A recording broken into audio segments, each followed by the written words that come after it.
Are we live? It looks like we're live. I'll wait for it to actually start up on the thing here because there's a little bit of a delay. It's always weird starting doing these live streams and everything because there's a delay from my OBS to when I actually know that you guys can see it. So it's always interesting to start up the podcast. I don't ever know what to say because of that delay that's in there. I don't ever know what to say, man. But what is up, everyone? OG over here from PlayerEssence. Welcome to another PlayerEssence Cross Nintendo. I think this is probably my most consistent streak of PlayerEssence Cross Nintendo ever.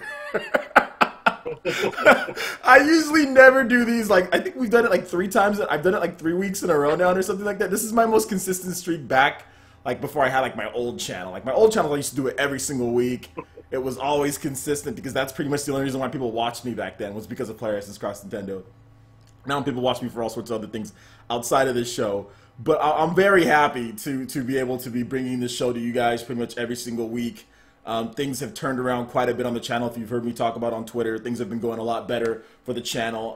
But before we get into all that, we'll talk about plenty of stuff because there are a ton of stuff to talk about as far as this week in Nintendo. I do have a very special guest, one of the Awakening members, and for some reason he has 2 ats by his name. It's at Mikel Casanova. It's double at Mikel Casanova, which I'll fix that right now. You guys know how it is live. See, this is also another reason why Nintendo doesn't want people to do live shows. Okay, this is why they're banning live streaming, guys, because you make mistakes like this. You got double at Mikel Casanova. We do have Mikel Casanova here. One half of the would it be 1/3 of the Awakening crew because Coloco's the other part. So there's 3 of us. It's like a 3-man ninja squad. Anyway, so we got Mikel Casanova here. How you doing today, man? Hey, I'm doing good. How's it going, guys? You know what? It is going. It is going. There's been a lot of stuff that's been happening. I know nothing ever bad happens because you're in Hawaii, you know. But for the rest, of us, you know, nothing's ever good. No, I'm joking. No, but it's good to have you on, man. It was pretty short notice as far as everything. I know you've been busy with stuff, so yeah, man. It's good to have you here. And everything. So, how's your week been, man? How's everything going? Man, week's been really good. About to hit 2,000 subs, working on a new album. Everything's good, man. If only I could be as cool as you. Like, I've tried singing and it doesn't work. I mean, it just doesn't, I've tried it. It just doesn't work for me. So, thanks for being on. I do appreciate it, man. It's been an interesting week, and I know you're very busy, so it's good to have you here. But with that out of the way, let's go ahead and get into the news, guys. We have a lot of great stuff to talk about today, like always. So the first thing that we're going to be discussing, let's talk about some Capcom.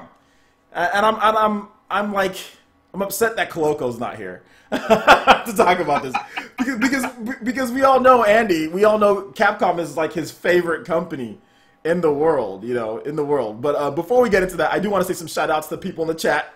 Obviously, this is a community-driven show. So, shout-outs to, we got Power Level Amy here, or Gaming Chick, Alicio Blanco, Sean Sweeney is here, Mark Bryant's here, J2 Blue is here, David T, I Danny AVZ, Fatty Alley, we got Maximus Mansteel, Universal Juan, Wound Up Penguin, Liquid Metal. We've got so many great people here. It's so good to have the community support, man. So good. But yes, to everyone here, shout outs, headbands in the chat. I will definitely. Oh, what is this? Sean Sweeney with the sponsored jutsu. Shout outs to Sean Sweeney. He's already a Patreon. I don't know why he decided to double dip, but he did. Thank you, hitting us with that Mankaku Sharingan. Thank you so much, Sean Sweeney. I do appreciate it. Just to let you guys know, Sean Sweeney is an astronaut on the weekends, and during the weekdays, he's actually like a space science engineer, science engineer. He's very intelligent, and I'm pretty sure he has 3 degrees, one from Cornell, one from Harvard, and another one from Yale. So you guys, shout outs to Sean Sweeney. Very intelligent man. Thank you so much for the sponsor. I do appreciate that. I'm definitely going to hit you with those 2 Mankaku Sharingan eyes. And I'm really feeling it as well. Spam those Monados in the chat for me, guys, please. Headbands, I'm really feeling it. Spam those Monados. Let me get as many Monados as I can for that sponsor. Thank you so much. I do appreciate that. Sean Sweeney is working on like having a cure for cancer right now, so he's a very important person. So I do appreciate all of your service to humankind, Sean Sweeney. Thank you. All right, man. Sean Sweeney says, "Oh my gosh, you're too kind." I'm really feeling it though. Thank you so much. Power level Amy with the Monado spam. I love it.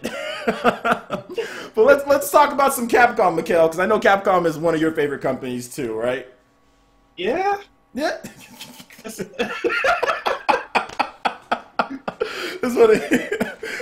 Sean Sweeney is dying with laughter right now. Don't die. We need you, Sean. We need you, Sean. You're very important to the humankind right now, considering all of your credentials, dude. Like, you've got 3 degrees from some of the most prestigious universities in the world. So please, we need you here. Don't die. Please don't die. Or make a cure for death so we can bring you back.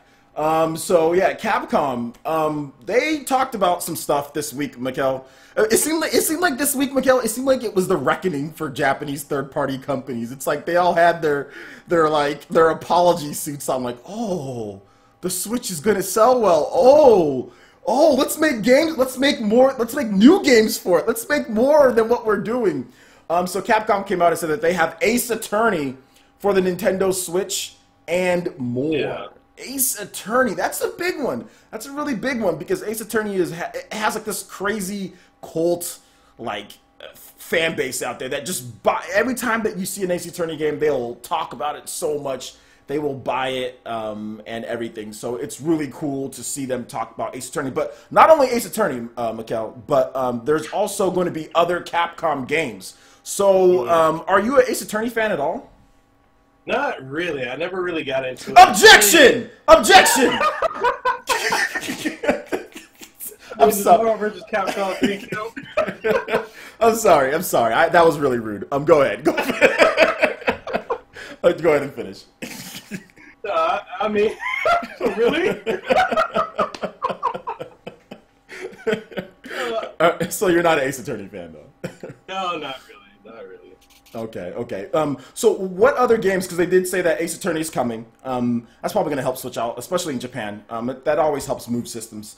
What other games are you looking for maybe from Capcom outside of Ace Attorney? What do you think that they could be bringing over? Because they said that they have multiple titles outside of Ace Attorney that they're going to be launching after April 2018. So they're preparing them pretty much at this point. So what do you think else? Like, what else do you think is coming?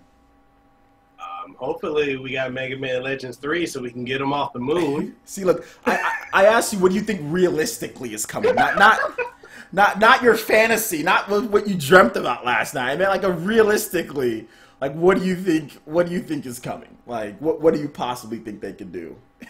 I don't even know, honestly. They've got so many IPs sit dormant. I mean, if it probably another Street Fighter, maybe another Resident Evil. Okay. Yeah. Maybe like a port of Resident Evil 7, something like that. Yeah. I mean, maybe. Resident. Okay. I want a Mega Man. Okay. But I know it's not happening. Okay. Well, Power Level Amy, she has some shout outs to Power Level Amy sponsors. Obviously, guys, it's much easier for me to see your name when you're a sponsor, so it's much easier for me to point out what you guys are saying. But and of course, I'll make sure to read out what sponsors say as well. But Power Level Amy, shout outs to Night Moon with a $10 donation. He says just came back from hell. So I guess he's been playing some Doom. I saw you on there last night. Night Moon. So shout outs, man. Thank you so much for the $10 donation. Hitting us with that sweet Zelda love. That sweet Zelda love in the top corner. And I do appreciate that $10 donation. Every little bit helps, and thank you so much. He's also a sponsor, and he's also a Patreon member as well. Also participates very frequently on PE Arena. So thank you so much, Night Moon. I really do appreciate your support from the bottom of my heart. And yeah, I just came back from hell too a couple times. I've been playing Doom quite a bit, and we'll definitely get to that.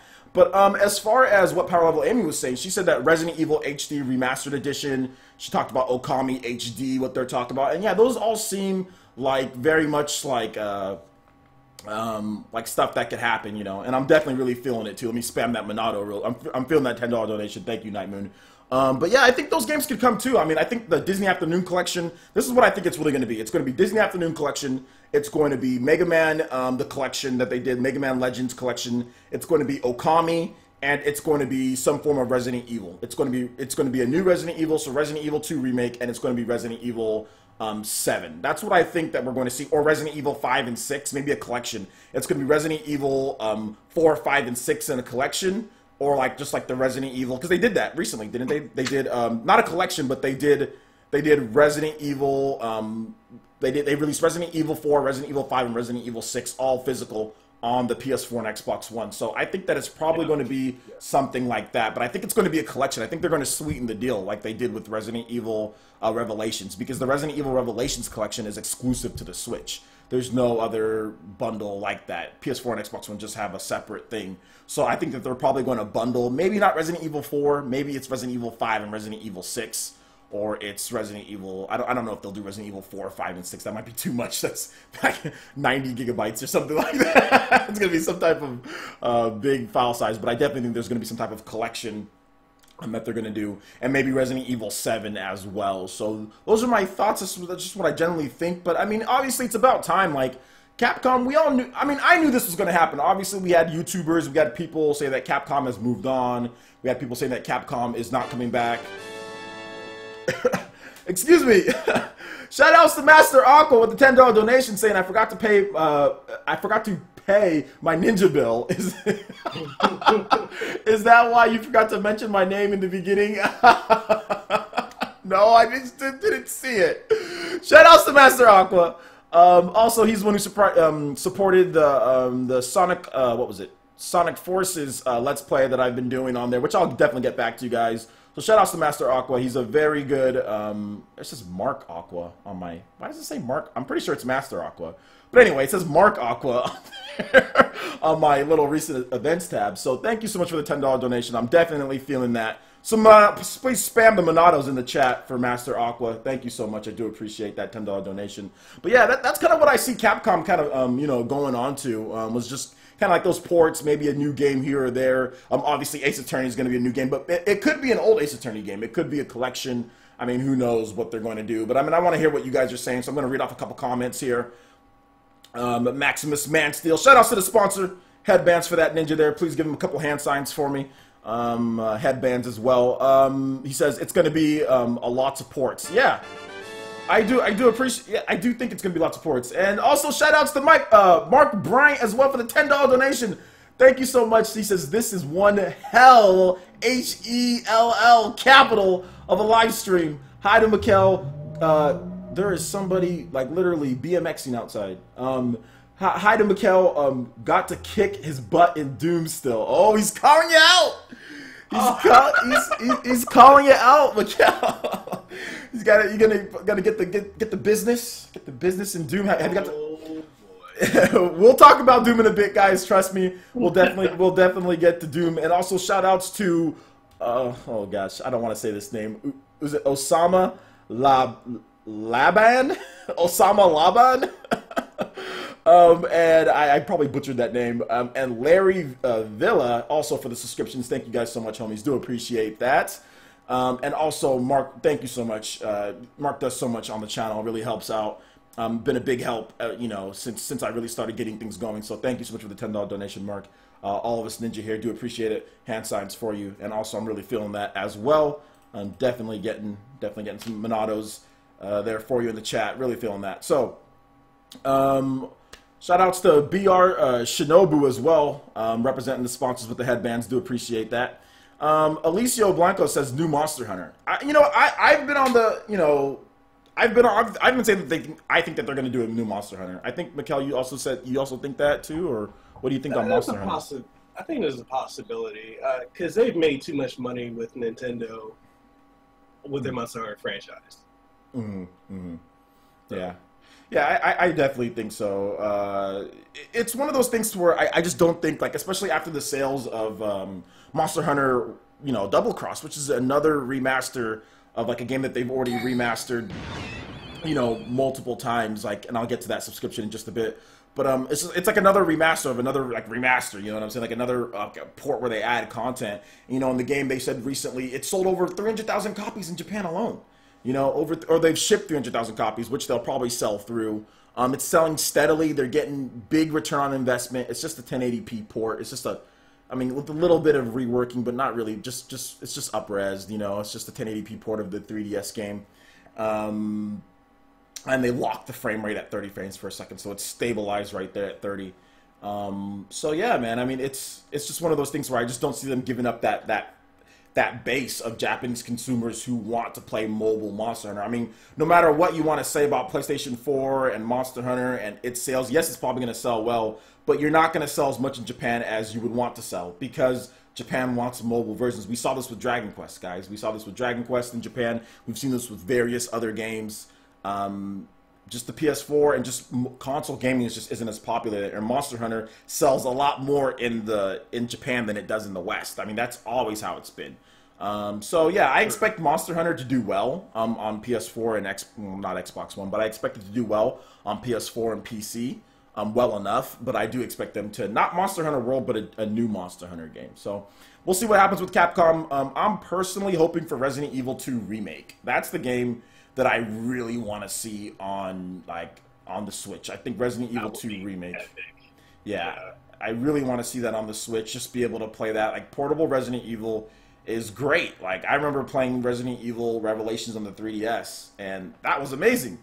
I mean, the controls were a little weird back then because this is before well, actually, I think it released right when the Circle Pad Pro came out. So I played it with the Circle Pad Pro, so it was okay, but it was still, man, playing with the Circle Pad Pro, I don't know if you ever played with the Circle Pad Pro, but it felt like you were holding the Game Gear.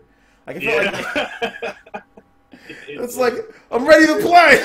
You had this, I felt like you were playing with the game, you had this big old huge, this controller, man, so yeah, man, it's interesting. So, definitely portable Resident Evil's dope. Always like portable Resident Evil. So I'm looking forward to playing Resident Evil Revelations. Me and my brother, we really want to play the raid mode, and we really want to play Resident Evil Revelations 2 together. And that's the reason why I didn't really get through the whole thing, because that's like a special thing that I have with my brother, is that I always play Resident Evils with him. Like, that's like our thing to do. Like, we played Resident Evil 5 together. We didn't play 6 because both of us said screw it.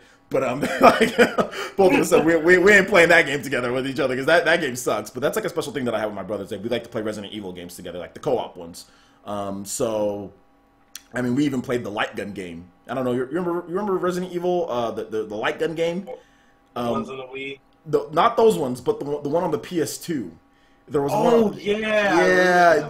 I don't. Somebody in the chat definitely knows the name. Put the name of the game in the chat. But me and my brother, because like in that game you can control it with the PS2 controller, then somebody shoots. So somebody and then you can just like swap at checkpoints. You know what I'm saying? Like swap at checkpoints and then just like switch. And me and my brother, we played that game together as well. So it was Resident Evil Dead Aim. Yeah, I think it was Resident Evil Dead Aim. Is that what it's called? I've got to look it up now. I got to make sure that I'm right about that. Resident Evil Dead. I think it's Dead Aim on the. Yes, Resident Evil Dead Aim. That's exactly what it is. Resident Evil Dead Aim with that cool dude on the cover as well. Power Level Amy with the $10 donation saying, "I just gave more money to you than Capcom has invested in the Nintendo Switch." Invested in the Switch year one. Well, I mean, shoutouts. We've got the Katon Gokukyu no Jutsu from Luca123KR over there at the Fire Nation from Twitch. Shoutouts, man. Thank you so much for the follow over there at the Twitch Fire Nation. Please build it up strong. Practice your jutsu. Let's have a strong collaboration between our villages here. So thank you so much, Luca. I do appreciate you giving me a follow on Twitch. And shout outs to Power Level Amy. Thank you so much. But Power Level Amy, you've donated quite a bit this year. So, I mean, it might not be a stretch what she's saying. I don't think it's too far off. I don't know if that's an exaggeration. I mean, it's not by much because she's donated quite a bit. And, of course, I do appreciate Power Level Amy. Thank you so much. I do appreciate your support of the channel. Via Twitter, via our live shows and everything. Great suggestions, great sense of humor. Great sense of humor. The only thing that I don't like about Power Level Amy is her boyfriend, because he's not a Nintendo fan. So I don't like him. But you're cool, Power Level Amy. Like, you're cool. I don't know about your boyfriend, but you're cool. But thank you so much for the donation. So yeah, man. I mean, we'll see. Was it Resident Evil Survivor? Not Resident Evil Survivor. It was Resident Evil Dead Aim. That's the name of the game. Resident Evil Dead Aim. And we would switch off when we would play that. We play that game together. That game wasn't good, but it was cool to just play. And no, Squid Vicious, you are not late. Shout outs, man. Everyone in the chat, give some love to Squid Vicious, please. Headband Ninja down there, please. Love to Squid Vicious. Shout outs, man. Thank you so much for being here. Do appreciate it. So let's go ahead and we're gonna move on from Capcom, because Capcom is Capcom. So we're gonna go ahead and move on from them, but it'll be interesting to see what they bring out next. So I don't know if any of you guys saw this, so we're gonna go over some of this stuff, because I think, like PlayerEssence Cross Nintendo, we definitely have to go over some more of the quirky stuff that happens in the Nintendo community. So recently, Bandai Namco put up a post. Bandai Namco US on the Twitter account put up a post that actually captioned Nintendo of America following them on Twitter. So Bandai Namco, I'm going to read this whole exchange to you guys, and it was just hilarious. So Bandai Namco on Twitter says, "Hey, at Nintendo of America, let's play some games on the Nintendo Switch this weekend," and they actually cut out, like, they copy and pasted like a cutout of Nintendo of America following them via Twitter. So they were happy that Nintendo of America followed them. So then if you go down a bit, and I'll get to that in just a bit as far as the subscription goes, then if you go down a bit, the official Doom Twitter account says, which game you playing? In response to what Bandai Namco said. Then Bandai Namco said, "We're partial to Xenoverse 2, but we're looking for something new and out of this world. Any suggestions?" And then the Doom account says, "We want to give, might want to give Doom a try. After all, the BFG really is Hell's Kamehameha." And like, that one had me dying. And then Nintendo of America jumps back into, which Nintendo of America really, like, rarely ever does. They don't respond to stuff, okay? So it was interesting to see Nintendo of America actually respond back to things. And they said, Triathlon, Xenoverse 2, Doom, and bring it home with some Super Mario Odyssey. And then the official Doom page said, "Perfect. Ready when you are." And what they put up was the coolest picture of, like, one of the Hell soldiers that have, like, if you've seen, like, the main picture of Doom, like the skull with the cannons on his back. It's like that. It's like that figurine that they have, like the really detailed figurine. And then they had I don't know where they got it from, but they actually have Goku's gi. They had a picture of Goku's gi, that figurine, and a Super Mario Odyssey cappy. All in one picture. And then Bandai Namco responded with one of the Hell Spawns of Doom, a statue of Super Saiyan Goku, a Super Mario Odyssey, the limited edition, the thing that you get in the bundle as far as the Switch holder, and the red Joy-Cons, and a Nintendo Switch. That's what Bandai Namco had as a picture. And they said, "Our bags are packed. We only brought the essentials. Who has the snacks?" So they were just going back and forth, and then Nintendo of America responded to that by saying, "We're ready. We'll pop the popcorn, but somebody else needs to bring the sodas." And then Nintendo of America very intelligently, they took a snapshot of their home menu, and it showed Super Mario Odyssey, Doom, and Dragon Ball Xenoverse 2 Nintendo Switch Edition all right back to back. So it was just really cool. To see just like them going back and forth and like actually advertising it, but they actually kept on going. Like Bandai Namco US was like, "Doom, you bring the sodas, we'll bring the pizza, so you can rip and tear it up." And then the Doom account just keeps going. Like the Doom account says, they just keep going with this, dude. It's I'm reading this right now. It's funny. It's so hilarious. You guys all got to check it out. Somebody in the chat, if you can link it, one of the sponsors, link this so people can just see it. It says, the official Doom account says, "Captured some sodas, let's go." And they have Crystal Pepsi, they have some Sprites, and then they have like a 8-bit Mario just standing there. And then Bandai Namco, oh my gosh, Bandai Namco US says, Crystal Pepsi. I think they meant to say, "Yo, Doom guys really are from hell." Or no, they said, "You Doom guys really are from hell," like as in like Crystal Pepsi's trash. And then they said, this party is about to be lit. All right, we got the pie, waka waka, and it shows like a pizza, and then one slice removed, and then pepperoni simulating Pac-Man. So that was pretty much the exchange there. It was hilarious, and they also posted a Vegeta. It's over 9,000 meme too. So I just thought it was a hilarious back and forth, which I've never seen Nintendo of America get involved with. Maybe they have, but I must have missed it. I thought it was hilarious. I didn't think I was going to talk about it, but then when I saw Nintendo of America hop in, I was like, okay, now I gotta say something here. So shout outs to Bad Request. Bad Request Shinobu donated $10. It says, nice to see Mikel back, and OJ is on fire always. Shout outs to everyone in the chat too. So thank you so much, Bad Request. You're already a sponsor of Patreon as well, and you also help out on the channel. And Bad Request was on our show last week, so shout outs, man. Definitely want to have you back. Maybe next week. I think it'd be good to have you back on here, man. And also shout outs to Goombario64 as well with the subscription. Thank you so much, homie. Welcome to the village. Everyone in the chat, please make Goombario feel welcome. So after all of that, I feel like I've been talking for a very long time. So, Mikel, what do you think about this exchange here, man? Man, I think that was Twitter epicness. Like, it was so unexpected. Yeah. How, like, the companies have changed so much from, like, the 90s, the mid and early 2000s, to where, like, social media can be used as a platform, you know, where exchanges like this can be really epic. Like, I was dying when I was reading that. I was like, wow. Yeah, I thought it was a hilarious exchange. I thought it was really funny. So it's just so interesting to see, and I want to give a shout out to another sponsor that just came into the chat as well, Ms. Velvet. Or sorry, she wants me to just call her Velvet. Velvet came into the chat. So shout outs to Velvet. Thank you so much for being here. I do appreciate it. It's always good to have you here.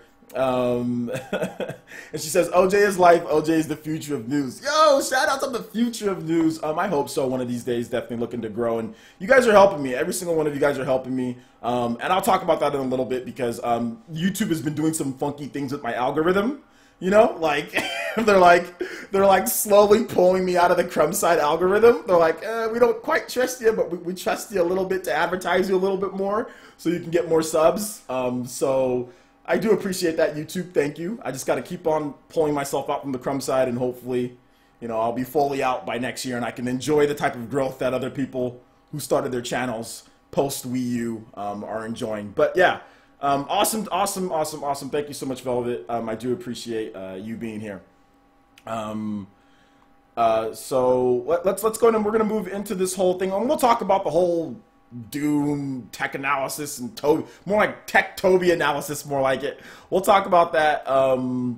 And what I wanted to get into before we talk about, like, we get into our impressions of Doom, is just have you noticed that, like, all of the companies for, like, whether it's Dragon Ball Xenoverse 2 or whether it's LA Noire, have you noticed the increased marketing, like NBA 2K18? Have you noticed how, like, the companies are actually excited to release their game and market their games, and we're seeing TV commercials for Switch versions? Like, have you noticed that at all, Mikhail?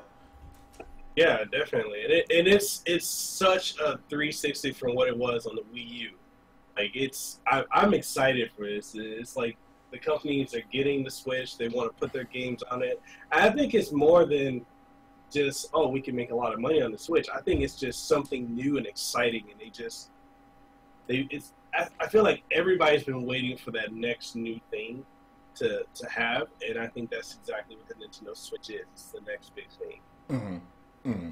Yeah, and you know, and I think the thing about it, as far as like what I like to see, is that, like, this is something that we didn't see on the Wii U. This is something that we didn't even see.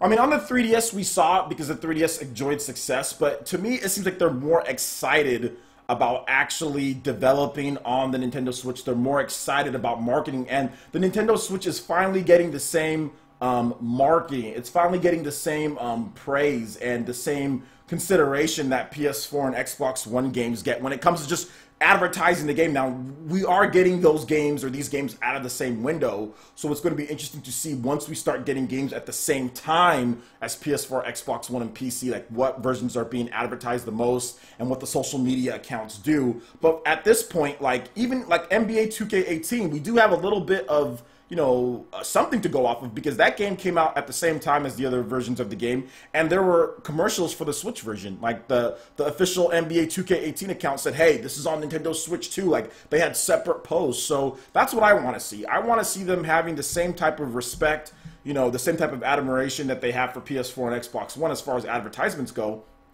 I want to see that same on Nintendo Switch. So I like the fact that they're doing that, and I think that marketing has really led to bigger and better things for Nintendo. And shout outs to, I don't know if he wants me to say his name. It's always interesting whenever I get a Patreon pledge. Shout outs to Mark Williams for the $1 pledge as well. So thank you so much, Mark. I do appreciate that.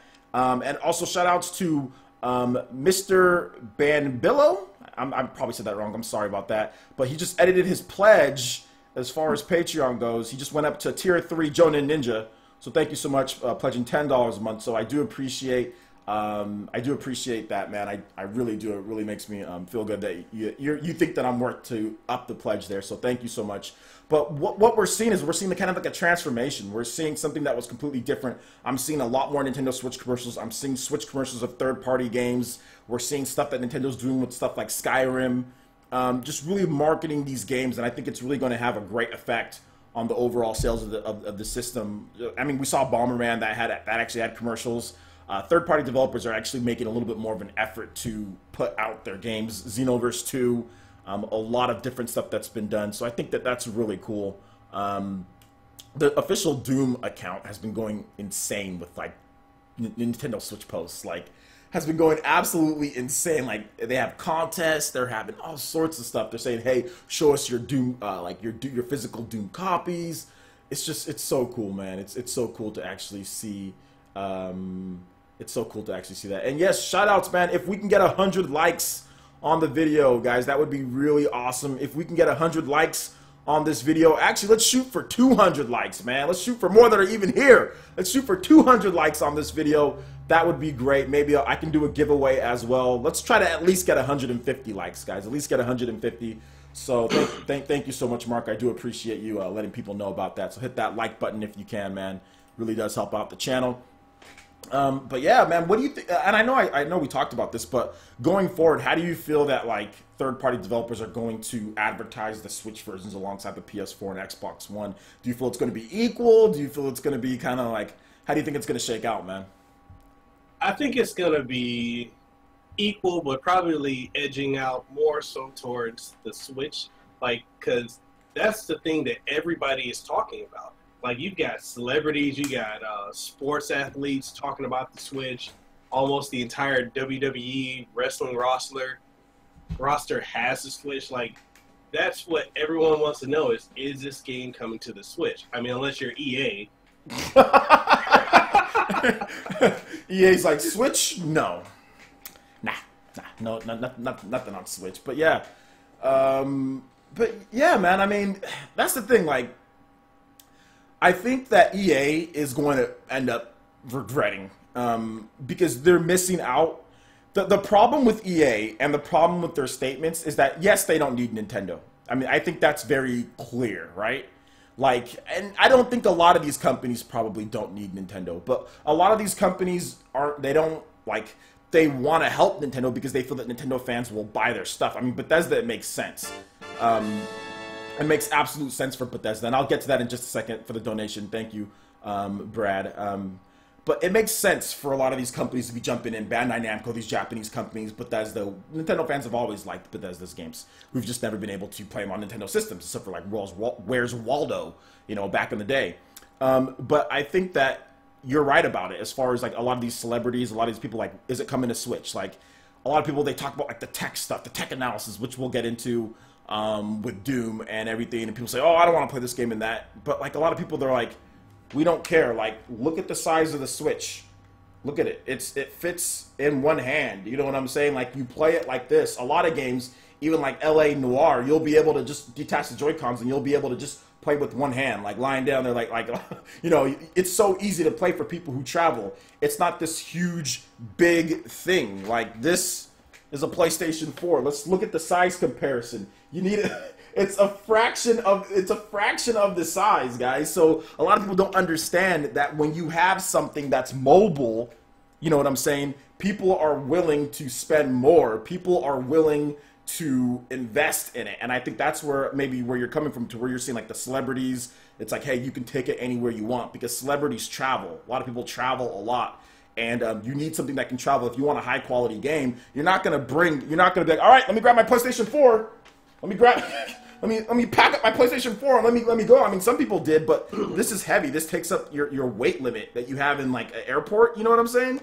So it's like nobody wants to bring a PS4 with them anywhere that they go, and a lot of people travel to different places. Or even for me, like I use it inside of my house. Like I take it and I go lie down on my bed and I play. So that's what a lot of people don't understand. Like they don't understand the difference between those two. And I think that the marketing is really going to try to nail home, because a lot of these third-party companies have a very unique opportunity to really get into this, like high-quality games on the go. They've never been able to get into it like Japanese developers have, you know, with the DS and the 3DS. But this is something completely different. This is well above the PS Vita, you know. And much more comfortable to play than the PS Vita, and much more versatile than the PS Vita. So it's just one of those things where just, you know, I think you're right, man. We're going to see a lot of companies really going after us, unless you're EA, you know. But EA screwed themselves over, because I'm never going to buy another EA game again, like new. I'm never going to give them my money again unless there's a change in leadership and a very change in atmosphere to how they treat Nintendo fans. I think it's ridiculous with the whole FIFA thing, you know, with the whole, you know, FIFA stuff that was going on. I mean, you know, I don't know. Have you played the multiplayer yet in Doom? I played like a couple matches. I really enjoyed it. Yeah. I thought it was pretty good. Yeah, it was pretty good. And shout-outs. Yo, we got a brand new sponsor. Yo, shout-outs. I'm really feeling that sponsor. Thank you so much. Who was that? It was Gintoki Krezu. I don't know if that's, is it Krez? I don't know how to say it. I'm just going to call you Gintoki K. Shout-outs to the new sponsor. Really feeling that, man. Also some Mankiku Sharingans as well. Thank you. Welcome to the Elite Ninja Nation. I really do appreciate that, man. Enjoy your new emotes that you have as well. We've got a Toby for you. You can spam that Toby. Got a brand new headband, or not brand new, but we have the headband, Mankiku Sharingan, the Toby L, and also the brand new Monado feeling it. So when you are feeling it in this chat, make sure you spam that Monado. Thank you so much. I do appreciate the sponsorship, homie. Also, shout outs to, is it Brundudu for you? I'm horrible at pronunciation. I'm really horrible at pronunciation. Also, Gintoki, he just okay, no, never mind. He didn't just subscribe, but he sponsored, so of course. And then Judith Style as well. All of them for the sponsors and the subscriptions. Thank you guys so much. Welcome to the Ninja Village. I do appreciate all of you guys being here. And of course for the sponsorship as well. So thank you. Gintoki Craze. Is it Craze? Craze? Okay, I'm just going to call you Gintoki K. Gintoki K, Elite Ninja now. And thank you so much, dude. Do appreciate that. Also, shout outs to Brad as well. Brad donated $5. Brad K, and he said, OJ, loved your farm sim. Oh, God. Loved your farm sim vid. You're a true farmaholic. In the words of E40, I bless you with the title of Playa Patna. What? Playa Patna? E40, man, he's big where I'm from, man, because I'm from California. E40, he's like the rap god here, you know, him and Snoop Dogg. So yeah, shout outs, man, shout outs. He's huge in like Northern California, Bay Area. He eats for free. People be giving him stuff all the time. He's like legend there. But yeah, man, everyone loves E40. Everyone loves E40 here too, man. If you ever go to the, I don't go to the clubs here in my city, Central Valley, but they're always playing E40 and stuff. So shout outs. Thank you so much for the awesome, for the love and for quoting E40, because E40 is awesome. So yeah, man. And I'm actually, I can sense the sarcasm in that comment.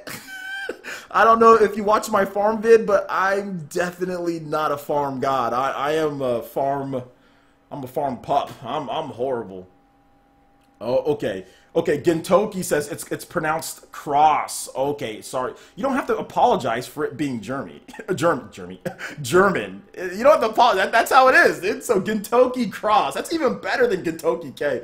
Gintoki cross hitting us with that Xenoblade. Gintoki cross with the sponsor. Thank you so much, man. And I do appreciate all of my international users and everything. But we did, I did get bodied.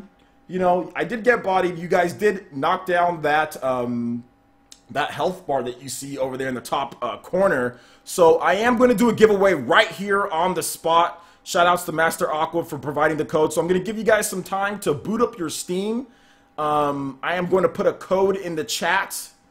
Actually, let me see. Hold up. No. We're not going to do code in the chat. Should we do code in the chat? I don't know. Yeah, we'll do code in the chat. We'll just do code in the chat. Let me find it from Master Aqua. Master Aqua, you're always changing your name, so I can't tell all of your... Okay, here we go. So we've got a code. I've got a Steam code for Honor on the PC. Okay, and this is via Master, or this is courtesy of Master Aqua. So thank you so much. So For Honor, if you want For Honor on the PC for free, boot up your Steam, and I will give that away in about a couple minutes or so. So get ready, guys, if you want For Honor on the PC. I will reset my Stream Boss, and if you guys body me again on Stream Boss, I will give away another code for a game, another PC game. So let me look at this here just so we can get that reset. So shout outs, man. Thank you guys for knocking me out so quickly. That was awesome. We're gonna bump it up though. We're gonna go to we'll leave it at 15. We'll leave it at 15. I think 15 is good. It's a good amount. It's a good amount. So I'm back at 15,000. Shout outs. So that's pretty much let's talk about Doom. Let's talk about the Doom tech analysis, Mikkel. I'm not sure. Have you seen it yet, or have you heard people complaining about this or talking about this?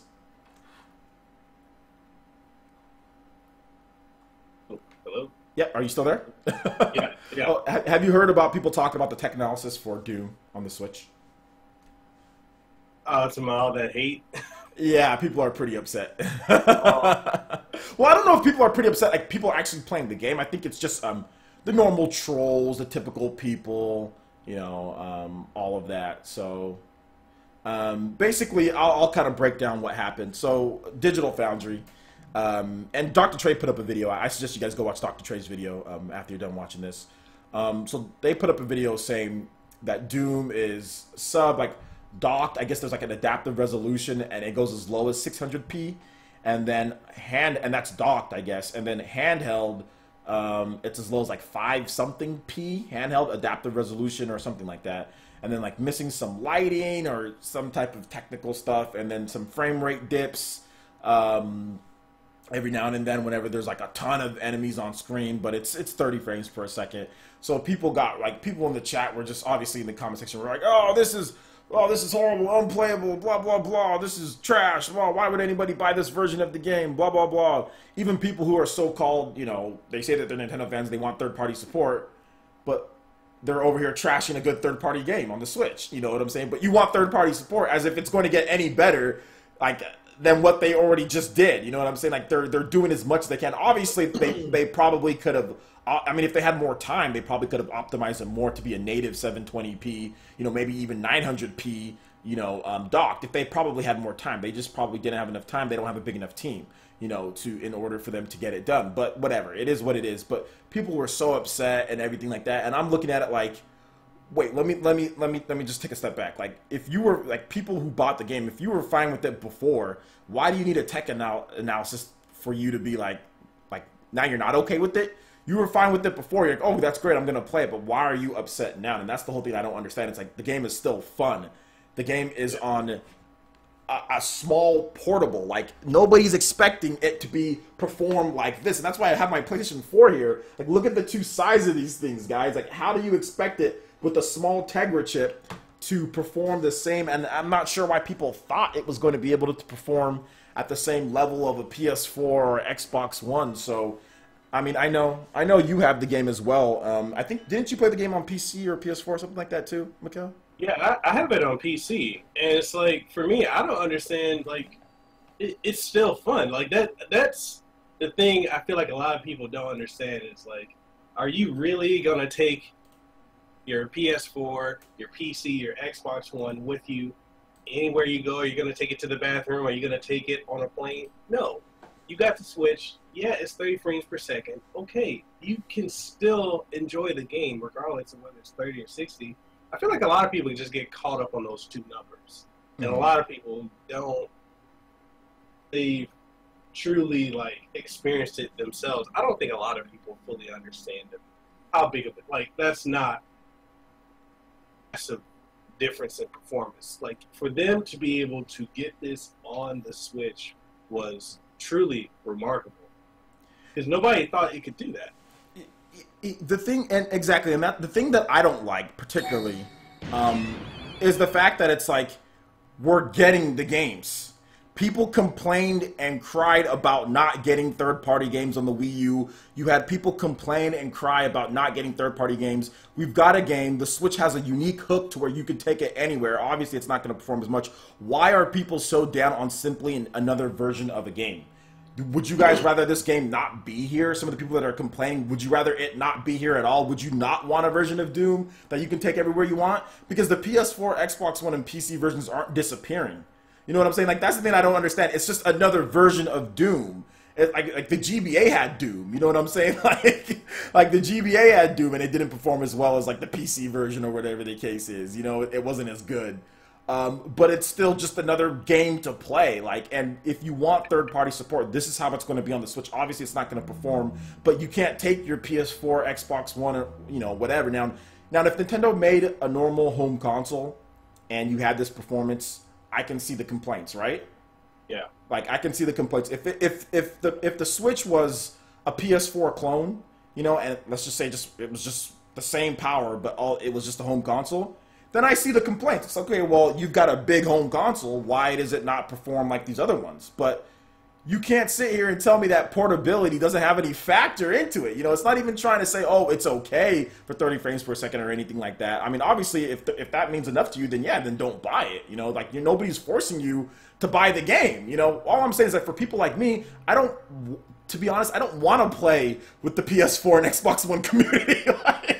If you want me to be completely honest, I don't want to play with them. I've had experiences with the PS4 and Xbox One online communities, and I don't want to play Doom against them. Like, I don't want to play with the PC community. I don't want to play with people using mouse and keyboard. I want to play against the people that I know that I associate with, whether it's like Ultra, or Doc Trey, or any of the guys here that I know that all play on Switch. I don't want to play with those guys. So it's just a game for more people to play. That's how I look at it. If it's not as... I wasn't going to buy this game on PS4 and Xbox One anyway, So yeah. Bethesda now gets my money because it's on another platform. You know what I'm saying? And the other versions, the 60 frames per second, the 4K, the 1080p, those aren't going anywhere.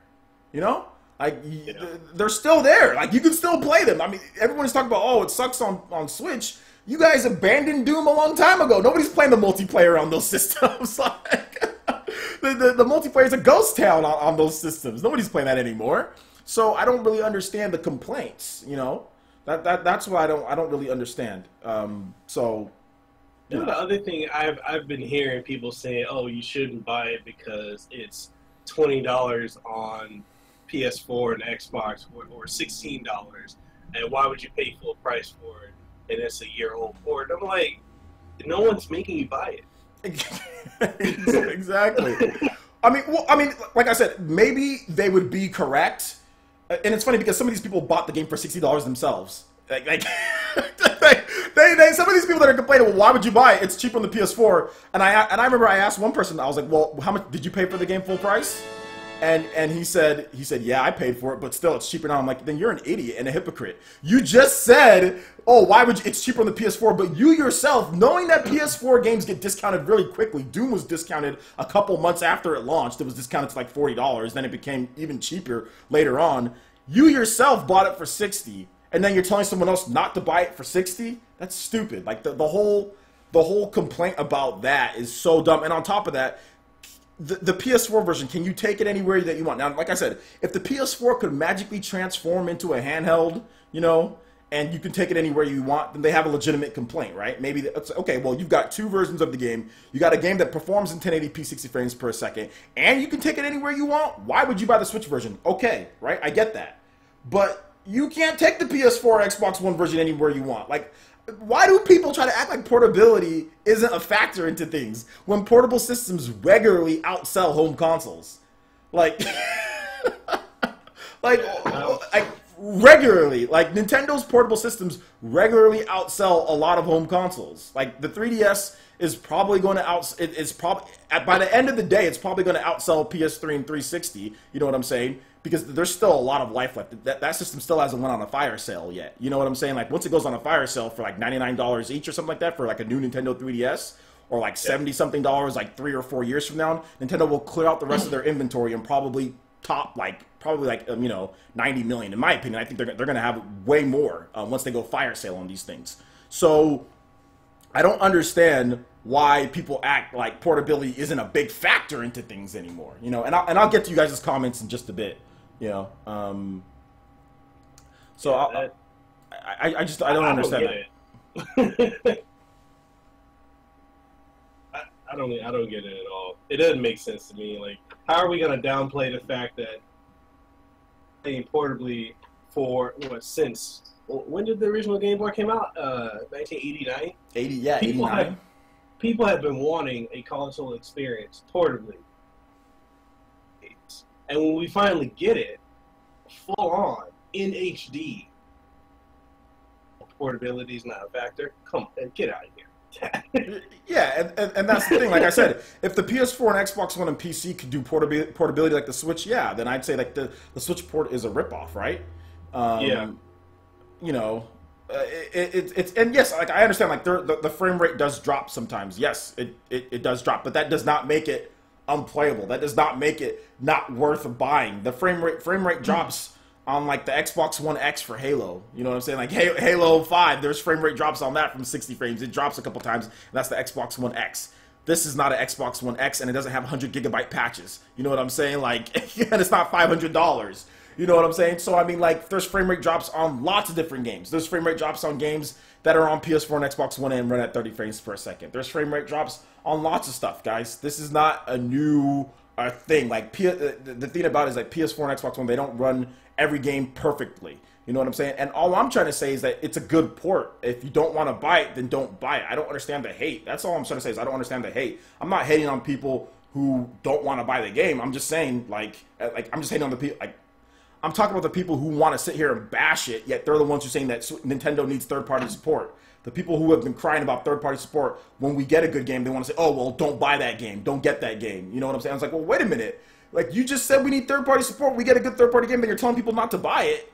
That doesn't make any sense. I'm going to encourage people to buy good games, not buy bad games, but to buy good games. And Doom is a good game on the Switch. I want to see more third-party developers come on board with the system. To me, it seems like we've got a lot of hypocrites out there, and we've got a lot of fake fans that want to sit here and say, oh, yeah, third-party this, third-party that. And then when a game comes, just because it doesn't run the way that they want it to run, or they already have the game, they want to sit here and make excuses to why people shouldn't buy the game. Like, that's ridiculous. That's so stupid, in my opinion. So yeah, man. I don't know. Exactly. Portability versus graphics. A lot of people are just going to choose portability. Me, I am going to pay more and choose portability over graphics. You know why? Because I don't care and I'm lazy. I'm a very lazy person, and setting up PC and doing all that, like if I have the option to where I can lie down in bed and play a game, I will take that option over more frame rates, higher resolution. But that's just me. We're the same, dude. I work in front of a computer 10 hours out of a day. I have no desire to sit in front of a computer and play games at home. I mean, and like I said, which is fun. Like I stream and like everything, but yeah, I also sit in front of a computer for 7 to 10 hours a day editing. And there's times where I just want to lie down and just play a game. That's what I was doing last night. I was just playing Doom. It was so relaxing. That's funny, playing Doom. But it was just so fun to sit down, relax, play Doom, pop back on the couch here, went into the living room, made some food, eat a little bit of food, had Doom right there on sleep mode, popped it right back in and played. It was great to go over. So I mean, I just don't, like I said, it's not even really like damage controlling what like the Switch as far as the resolution and frame rate and all that. I'm telling people, if that's really negative towards you, like if that's something that's really a problem, then just don't buy the game. You know what I'm saying? I'm not saying that it's acceptable. I'm just saying, like, then don't buy the game. Now, for everyone else who wants a portable version of Doom and who didn't buy Doom on PS4 or Xbox One, or who don't want to play with those communities, because I don't want to play with the PS4 and Xbox One communities when it comes to Doom, and I don't want to pay their $60 a year for their online service either, and I don't want to play on a mouse and keyboard on Steam, and I don't want to be locked onto my TV here on Steam, so for me, So for me, it's one of those things to where it's just another option. That's all. It's just another option for me. And yeah, I think it's good that we get more options on the Switch, and I want more third-party support. So even if they're inferior ports, bring them on. Bring on the inferior ports.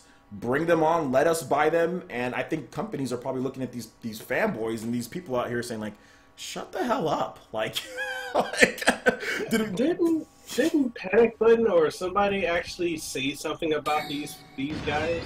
Like they're shocked. What was it?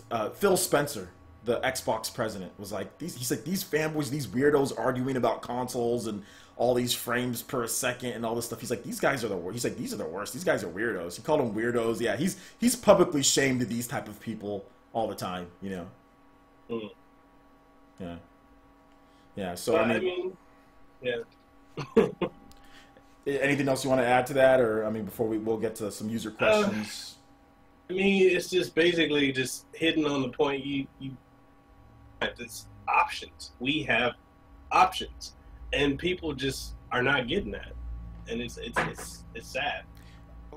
Okay, just a couple, because I know you guys have been making a lot of comments here, so I do want to. I'll read off some of those comments. And Flip999 donated $10. Thank you so much, Flip. He didn't put a message at all. Sorry that it took me so long to get to it, but thank you so much for the $10 donation. Every single bit helps. Everyone in the chat, please give Flip999 some love. I'm really feeling that donation, so thank you. Definitely going to spam some Monados for you, homie. I do appreciate the $10 donation, Flip. And also Apollo Hunter AV also subscribed as well. Welcome to the village, homie. Please, everyone in the chat, please make Apollo Hunter AV feel very welcome. Got a brand new ninja, so thank you so much. I do appreciate that, man. So yeah, I mean, it's one of those things for me. It's just like you said, you know, it's just another option there. I think it's great. Hopefully a lot of people buy it. We do have some news though. Apparently it's number 3 on the eShop right now, as far as sales go. So it's number 3, so that's pretty good, right? You know, it's not bad at all as far as sales go. I want to double check. I just want to make sure that I'm right. I don't want to lead you guys with some false information. So I'm going to boot up my Switch real quick, and we're going to get into the eShop here just so we can check just to make sure that it is number 3. But I think it's going to do really well. I mean, some people are saying, I hope it sells, I hope it sells. I'm like, dude, Bomberman sold over 500,000 copies. Like, if Bomberman sold over 500,000 copies, why can't Doom hit that? You know, like, why can't Doom, you know, be that good? So, yeah, bestsellers list. So, yeah, Doom is, right now, Doom is 3rd. So I'll go ahead and let you guys see this right here. Right now, you can kind of just see that. Let me put it real close. There you go. So Doom is 3rd on the bestsellers list. So pretty good. Pretty good for opening week. Above Sonic Forces up to 5th, by the way, too. So not bad at all. Super Mario Odyssey is number 1. Stardew Valley is number 2. Doom is number 3. So really good that Doom is doing well so far. You want to see good eShop sales, obviously. So yeah, shout outs, man. Shout outs there. Shout outs to over 200 people watching as well. Do appreciate all of you guys coming in. So let me read some comments here. There's been quite a number of comments that have went by here. I'm sorry, guys. Levon Kason says, use your phone as a hotspot. Okay.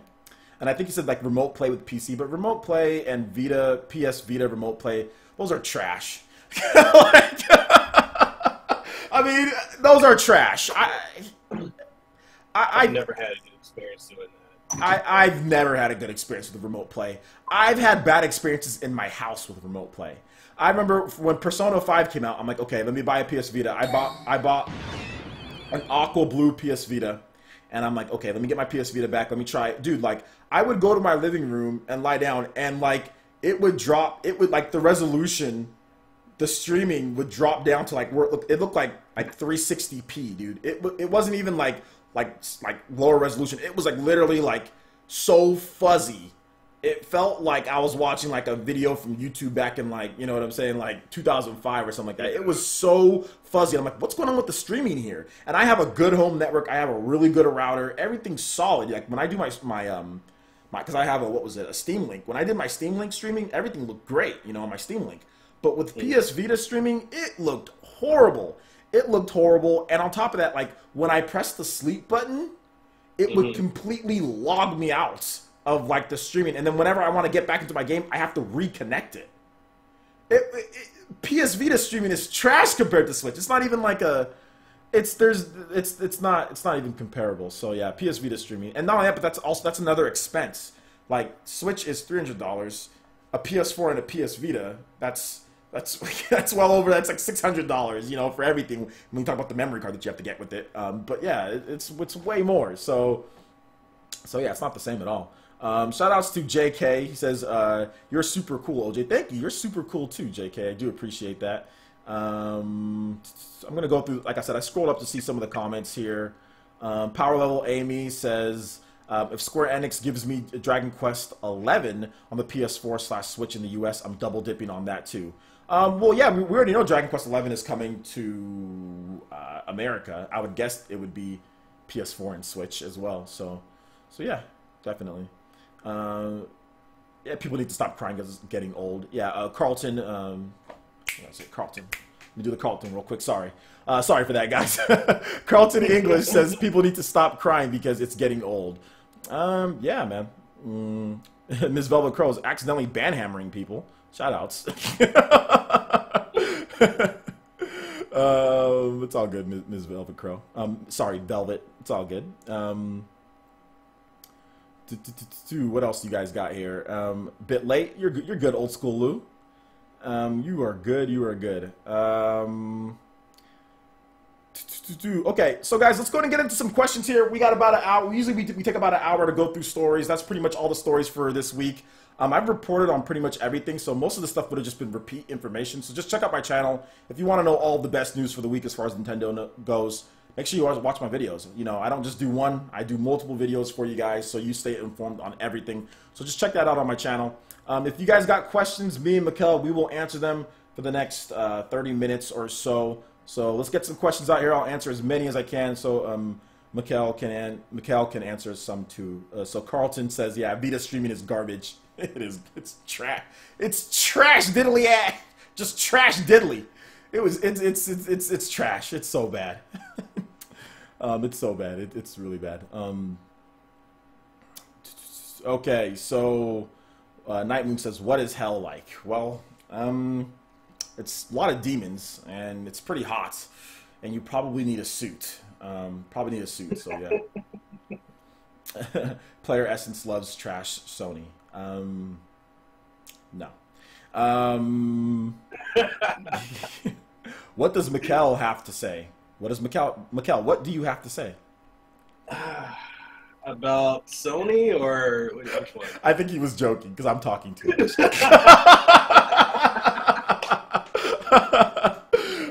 T-Dude says, what do you think Rocket League should reach, or hold up, do you think Rocket League should reach the top 10 in next week's top 20 Switch eShop charts? Do I think?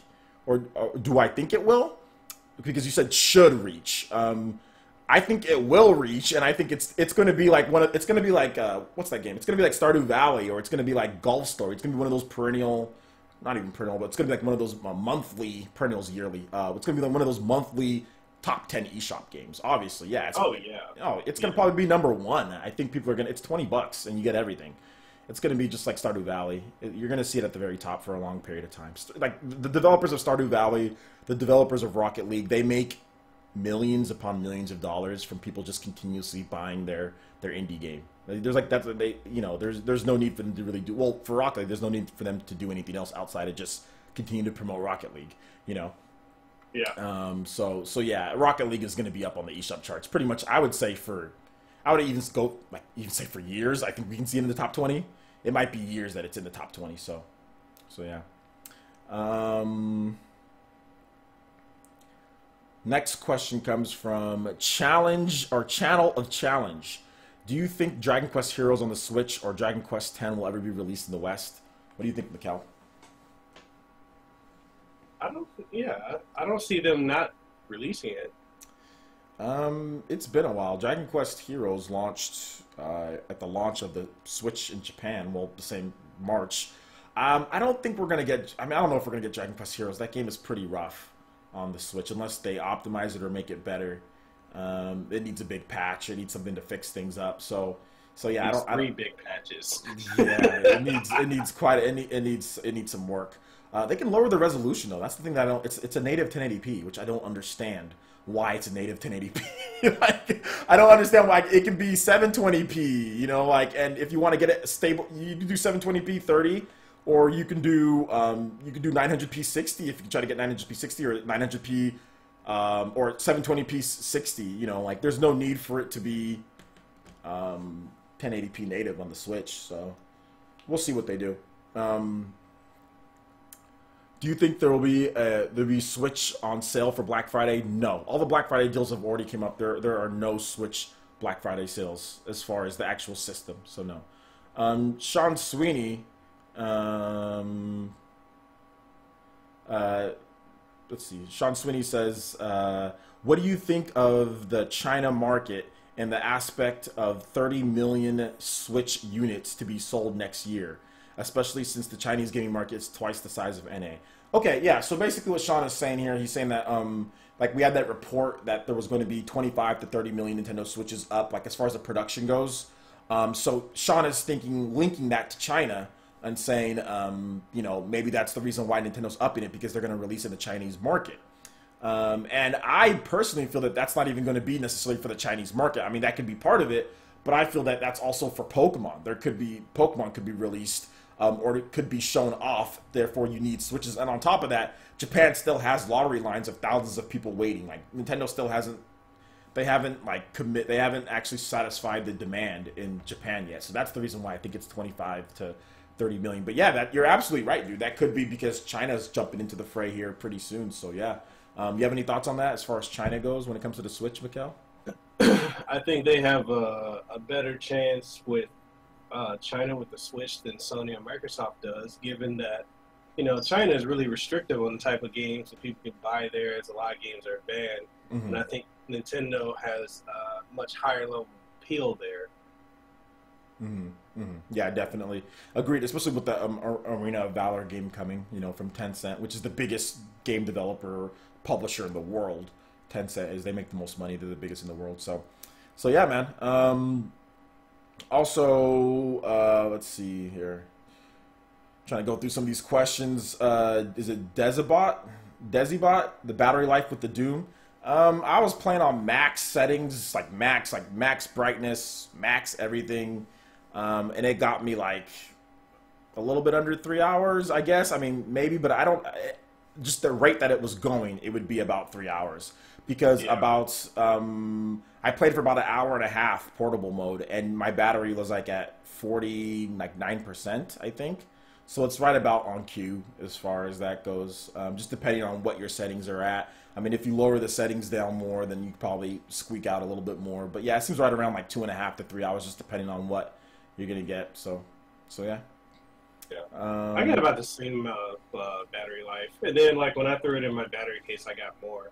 But yeah, that's fine. 3 hours is fine. Yeah, I don't ever play a game for more than 3 hours. You know, portable mode, yeah. like that's a little too much for me. Like, there's no way I can't ever sit around. I mean, this is what happens when you turn old, by the way, guys. You can't ever sit around for 3 hours. You know, like, there's nothing. I mean, somebody's gonna interrupt you if you're at home. Somebody's gonna interrupt you, whether it's your significant other, whether it's your kid. You know. So for me, I've never really had the chance to play something for 3 hours straight to really test it, you know, but, you know, there you go. Grown man, old man problems, more like it. Let's see here. Next question.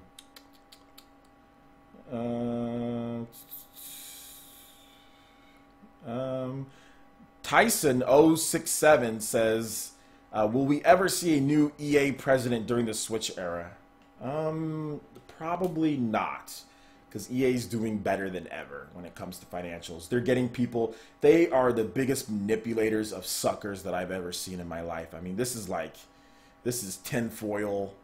You know, they're just like, people just buy EA stuff. People, they've got these whales. They've got these console whales, and what I mean by whales are people who just inhale microtransactions. That's what mobile developers would call people who spend thousands of dollars on mobile games. They call them whales.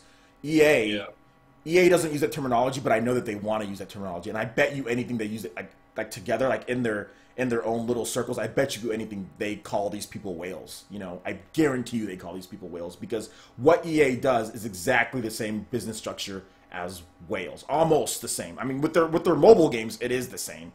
And with their console games, it's like it's becoming the same as whale-like structure. You know, make a service, pay to win. You know, pay to win, pay to get better, and then release it. Like loot boxes and stuff, Battlefield. Like I've been talking to Dreamcast Dude. Dreamcast Dude has been making videos. His name is Dreamcast Guy, but I call him Dreamcast Dude. Dreamcast Dude has been talking about Battlefront as far as his review, and he's telling me that it's still pay to win. He's saying that it's still somewhat pay to win, even though EA had to come out in Damage Control saying that it's not.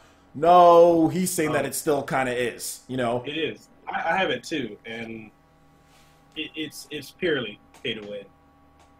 Well, there you go. So this is the whale. This is the whale type of structure. Now you don't have to pay. You know, it's still an option, but it's going to affect you because you know there's going to be some whale out there or whales out there that are going to do that. And like FIFA Ultimate Team is also pay to win. You're not beating anybody on FIFA Ultimate Team without paying. Like.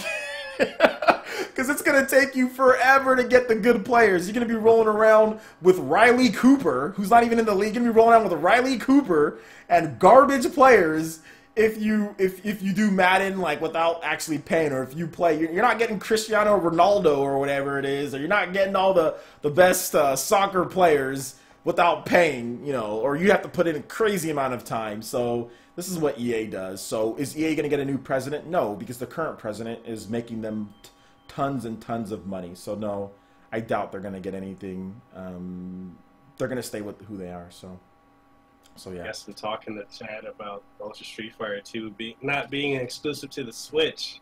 Why are people still saying that? It is exclusive. It doesn't play like the PlayStation 3 and Xbox One, Xbox 360 version. It's fundamentally different. Well, it's what at this point, like the fact that people are even. I'm done talking about that game. You know, I'm done talking about that game. So like whatever. Handman says, do you think the supplemental computing device is still a thing? And if so, do you think it'll be part of the online strategy? No, it won't be part of their online strategy. Those are two things that are completely different. Supplemental computing device is not part of an online strategy. That's a supplemental computing device is a physical piece of hardware. What would that have to do with online? But do I think it's still a thing? Yes, it's a thing because it's a patent. Do I think that Nintendo is going to implement it anytime soon? No, because there's no need to implement it anytime soon. Do I think that it will come in the future in some way? Yes. Will it be exactly how people are making it out to be? Probably not. I think what's more likely is a new Nintendo Switch. You know, that's to me is what's more likely. And then maybe even a supplemental computing device after a new Nintendo Switch. So 2 to 3 years from now. So we get a new Nintendo Switch that's more powerful, the latest in mobile technology, you know, and then maybe even then once we get that, maybe after that Nintendo says, hey, like if you have your new Nintendo Switch or if you have a Switch, you can plug it into this new dock or whatever, and that's a supplemental computing device, and you can do this. So I think they're just going to continue to roll with this mobile tech. I think Nintendo likes Apple. You know what I'm saying? I think they like Apple and what they do with iPhone, iPhone X, iPhone whatever. And I think Nintendo's going to adopt a similar type of strategy to that, as in releasing a new form of their tech. You know, not completely throwing out everything that they've done like they usually do and then make it a new system, but actually saying, hey, we got this tech, we've got mobile, it works, let's evolve with the mobile tech. As mobile tech gets better, we'll get better too. So I think that's what Nintendo's going to do every 3-4 years. And maybe a supplemental computing device is part of it, but I think like a new Nintendo Switch is much more likely to come first than a supplemental computing device, you know. So yeah. Yeah, I agree with that. Yeah. Yeah. So let's see here. Let's see. Any other questions? Amy has one. What is it? When Nintendo Online Service launches, do you think they'll do like Sony and have both free and premium themes for Switch's background? Yeah, because it's on 3DS, right? Yeah. Sometimes you can do like My Nintendo and get themes for free. Sometimes developers give away themes for free. And then there's also premium themes. So yeah, I think it's going to be very similar to what you see on the 3DS. That would be what I would relate it to. And the coolest thing about the 3DS themes is that 3DS themes actually have music with it. They do music too, which I don't think Sony's themes, do they do that? I know some of them have like a background hum, you know, like. Yes, some have background music, yeah. Okay. But Nintendo 3DS has like the Smash Bros music whenever you put the theme on. That's That's the greatest thing ever. So I mean, I'm just a big Smash Bros. Fan. So yeah, I think that'll be good, man. I think that they're going to do that. So we'll see. And if you see any other questions, let me know, Mikkel, so we can get all the questions answered, because there's so much stuff popping up here, man. Shout outs to over 100 people that 100 people hitting that like button. I do appreciate that. And also shout outs to Nico T for the subscription. Everyone in chat, please, headbands for this new ninja. Excuse me, brand new subscriber. So thank you so much. I do appreciate it. Welcome to the village. Cookie Cross had a question. Says, what do you think about Nintendo Mobile switching to microtransaction after they noticed that Mario Run did not sell as well? I'll get to that in just a second. Ataki Teacher donated $10 and says, you forgot to mention me, LOL. Will there be a third Project Cross Zone game? I will answer that in just a second. His question, who asked that first question that you said, Mikkel? That was Gintoki Cross. Okay, Gintoki. I'm pretty sure that Fire Emblem Heroes didn't that come out before Mario? I think it did. I'm not sure, but either way, I don't know why you're saying Nintendo is switching. I don't know why you're saying, like, I don't get that, because Nintendo has 4 mobile games. If you count Pokemon Go, Nintendo has 4 mobile games, and 3 of them have microtransactions in them. Okay?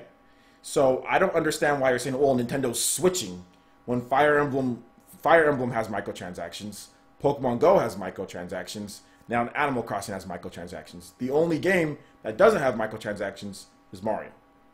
That's the only game that doesn't. And not only that, on top of that, Nintendo just tried that with Mario. That's what they just tried. They even said that they still could do more games that just do a baseline model of how much, you just put that out there. You know what I'm saying? Like, you just know. Also, Miitomo. Miitomo has microtransactions. Yep. So that's 5 games, 4 of them with microtransactions. Miitomo was the first one. So Nintendo's not switching back to anything. Nintendo did microtransactions first. And I think Pokemon Go came out before Mario too, right?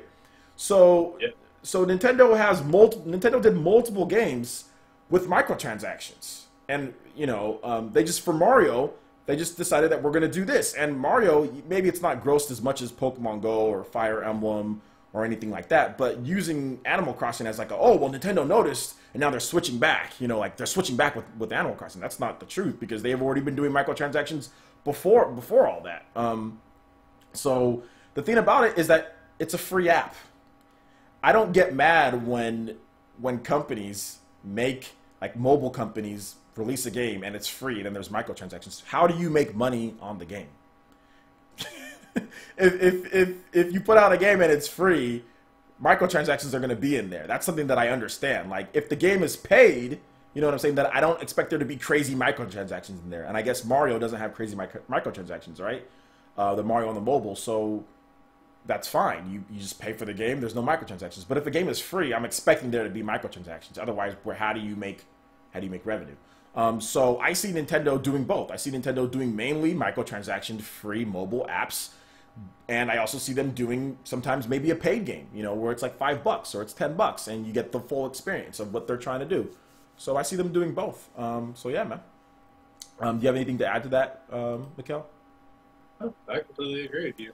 Yeah, it's just, Sony, Microsoft, every company does free apps with microtransactions. So I don't really see why some people really got upset with that. It was like, this game that I'm getting for free has microtransactions. It's like, what?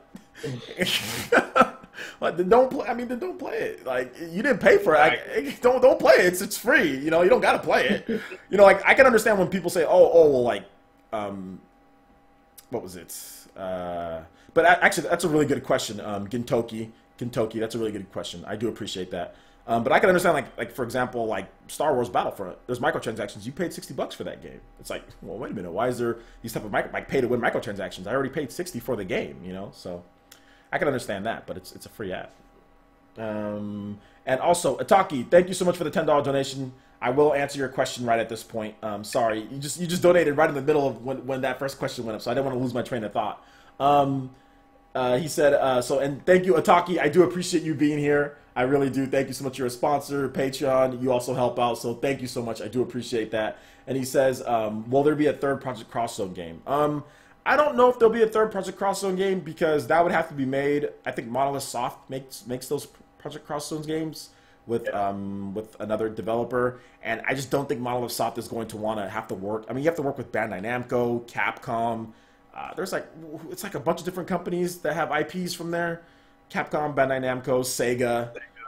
I think that's the three. There's a bunch of characters. I just don't think Monolith Soft wants to be that scattered with Project Cross Zone. They'd have to make a whole new engine. Yeah, I don't think there's going to be another Project Cross Zone game. What do you think, Mikkel? I think after 2, they're good. Like I don't see them making another one. No. I don't think 2 sold that well either, compared to the first one. So I mean, maybe we get one later down the line at some point. But yeah, I just don't. I don't know. At most, I could see them remaking. What was it, Namco Cross Capcom, the first one that never came here. I can see them redoing that, but as far as a third Project Cross Zone, I don't sell that well. Okay. Yeah, definitely. I can kind of see that too as well. So let's go and move on with some of these questions here. Let me see if I can get some of the sponsor questions out of the way, guys. Oh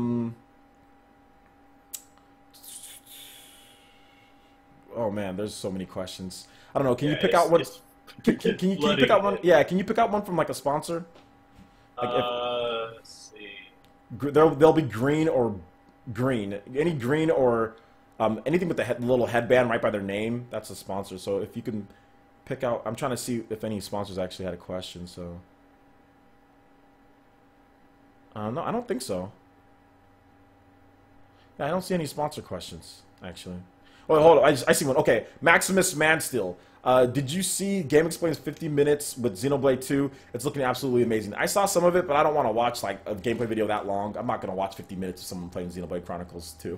Like, it's ridiculous. Like, I'm looking forward to that game way too much. So, no, I didn't watch it. But if you've been watching my channel, there's new Japanese footage that was uploaded too.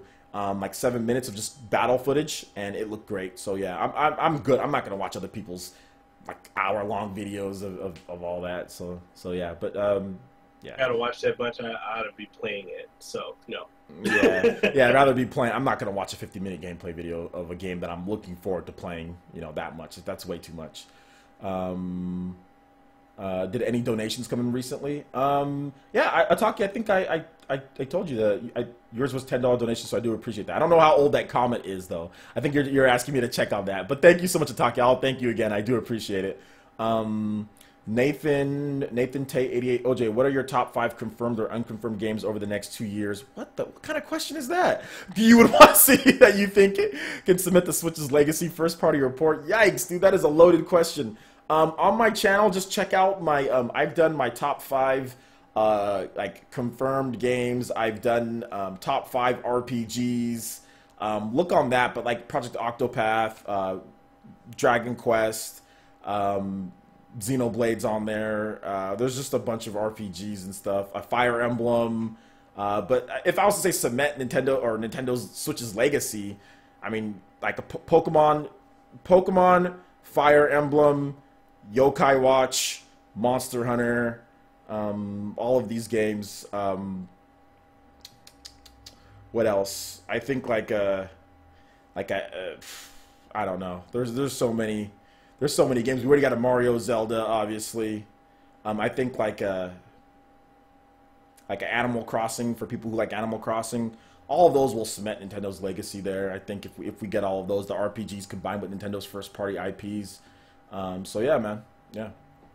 T-Dude says, do you think Tomo and Nopon is the verge of becoming a Heropon in Xenoblade Chronicles 2? That's a really nerdy Xenoblade question. It's a really nerdy Xenoblade question.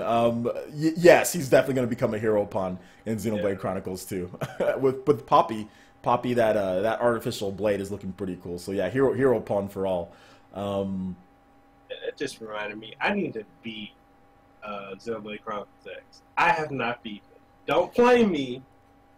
You don't have to be flamed. A lot of people didn't beat that game. You know how many people come up to me and say, hey, do you have to play Xenoblade Chronicles 1 and 2 to like Xenoblade Chronicles, or you have to play Xenoblade Chronicles and Xenoblade Chronicles X to like Xenoblade Chronicles 2? You know how many people haven't played Xenoblade Chronicles or don't know anything about this franchise? It is insane how many people come up to me. Like, every day I get somebody saying, like hey, like, what is this Xenoblade thing about? You know, there's people that have no idea about this franchise, never played it. So, you're okay. Trust me. You're, like, a lot of people didn't play this game, like Xenoblade Chronicles X. Like, Xenoblade has been released at the worst times ever. Like, Nintendo, they release it when their systems are dead and dying. They're like, okay, here's this amazing RPG for you guys to play. It's like Nintendo does this. They've done this 2 straight years in a row. You know, and dating back to Monolith Soft's, like some of Monolith Soft's first games on Nintendo systems, they've done this. They did this with Somabringer, you know. Yeah. They did this with Somabringer. They did this with Xenoblade Chronicles 1. They didn't even release Somabringer in the States. You know, like they've done this with Xenoblade. This is the first time. That's why I made this video saying that this is the best conditions we've ever gotten a Xenoblade game in, and that's good that people are curious. So no, you don't need to play Xenoblade. First of all, I'm not going to flame you. Nobody should flame you for not playing it, but you don't need to play Xenoblade Chronicles 1. You don't need to play Xenoblade Chronicles 2. Or, sorry, no, you need to play the Xenoblade Chronicles 2. You don't need to play Xenoblade Chronicles X. You need to play Xenoblade Chronicles 2. Because that game is going to be amazing. But no, you don't need to beat that game. You can just watch the ending on... It's going to take you way too... There's not enough time. There's not enough time to beat it. And I think that's the reason, like, I kind of put it down, because I was like, hey, I've put, like, 40-plus hours into it, and I'm only on Chapter 6. I was like, okay, I need to play something else. I love how huge it is. I think the hardest thing for me was coming off of, because I originally played Xenoblade Chronicles, the first one, back in 2010. Mm-hmm. Back when it first came out. Yeah, I played the Japanese version, fell in love with it, and I played the European one before we got the English one, and so I was hooked with the story. So that was the biggest thing with X for me, is I was never gripped by the story the way I wanted to be. Mm-hmm. But I could feel like the way when I was playing it, I was like, okay, this could easily slot into like the Xenosaga, Xenogears universe, though. I definitely got that feeling. Okay, and I totally I totally forgot to give away the copy of For Honor. I think I did. I don't think I ever gave it away. I said boot up Steam. Did I give it away? Oh, you did. I don't think I ever did. Okay, guys. Well, you know what? It's coming to the chat right now. Here we go. There you go. Yeah. So I don't think I did, but there is. I just put in the chat, guys. Yeah, I forgot. Okay, I just put in the chat. There is a copy of For Honor for you guys. So yeah, enjoy whoever gets it. Shout outs to Ultra. Ultra, what's up, man? Shout outs for being here, man. Switch Power Level Amy says, I want Switch Sports and Switch Sports Resort. And sorry, my alarm is beeping in the background. I hate that. But I don't want to go turn it off right now because we're about to wrap up pretty soon here. Next 15 minutes or so. You don't have traffic. Let's see here. We do got a lot of people watching though, so I want to keep going. Squid Vicious says, OJ, what are the chances of a real party game with local multiplayer on Switch? Like Switch Sports, Mario Party. The chances of Mario Party are very high. Yeah. I would say like a 95% chance of Mario Party. What do you think, Mikkel? I mean, that's a guarantee. On any Nintendo platform, you guarantee the Mario Party. We know that they're coming with it. Switch Sports, I think they will do something like Wii Sports for Switch. I think that will come out. That made them way too much money on the yeah. I think they're definitely going to do a Switch Sports type of game as well. But Mikkel, can you pick out a question? And I'm gonna go turn off my alarm real quick. Or sorry, I'm gonna go on my alarm real quick because I hate that beeping sound. It's annoying me. Okay. So pick out a question. Let's see. All right. So we got. John Sweeney. Okay, so you said, do you think Nintendo will release YouTube and Netflix apps for Switch before this year ends? Um, I do think that they will. I feel like Hulu dropping the way it did was such like a surprise. I don't think anyone saw that coming when it just dropped. So I think they'll do the same thing with. Well, I don't know. Maybe Netflix. They may have some pizzazz with it. They may hype it a little bit. But as far as do I think they'll release it before the year is over? I definitely do think that they will do. Please take on that. But yeah, I think. Oh, you there? Yeah, I'm back. What was the question? Sorry.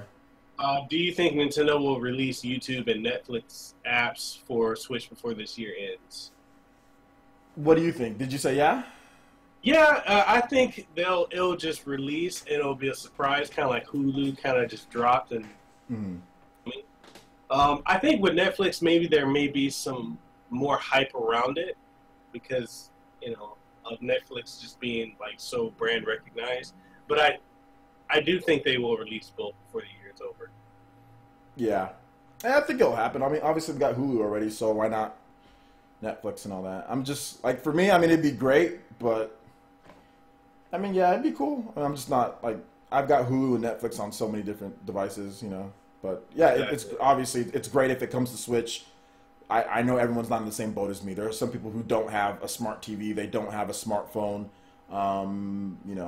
that can, or maybe they're kids. If you're a kid, you might not have a smartphone, So, or you don't have a TV of your own. So Switch would be great for Netflix, right? So you can have your own TV, you can watch it at your own pace. So yeah, I mean, I can see why people want it. So yeah, but I think it's going to come definitely before the end of the year. I think so as well. Let me try to see if I can find another question.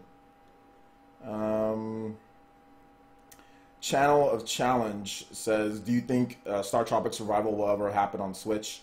Probably not in the way that you're thinking about it. Star Tropics never. I don't feel like that series ever really, because there were 2 games released, but I don't think they ever took off. So I was watching it, and it looks. I mean, it would be cool, but it would have to be rebranded. It wouldn't be. It couldn't be like what it was like. What it was like. Star Tropics is a very 80s game, Like it's not like Mario, where like you look at Mario back in the day, like okay, we can see what we can do with it. Like today, like dudes running around like jumping on platforms and like with a yo-yo. It's like part Yo-Noid, part like crappy Zelda game. It's not a crappy game, but it's like it's kind of like Zelda, but just nowhere near as good as Zelda. And he kind of reminds me of Yo-Noid because he has a yo-yo. It's kind of like how Secret of Evermore was, for Secret of Mana. Like it was, I think it was made by the branch of Nintendo because it wasn't officially released in Japan. So I mean, it's not a bad game at all. It's just it never caught on. So I don't think they're gonna invest heavily into that. Yeah, if they did, I just don't. It would, like I said, it would have to be a complete. Like it wouldn't be what it was. You know what I'm saying? Like Kid Icarus. You see, remember how Kid Icarus used to be? And then look at Kid Icarus Uprising.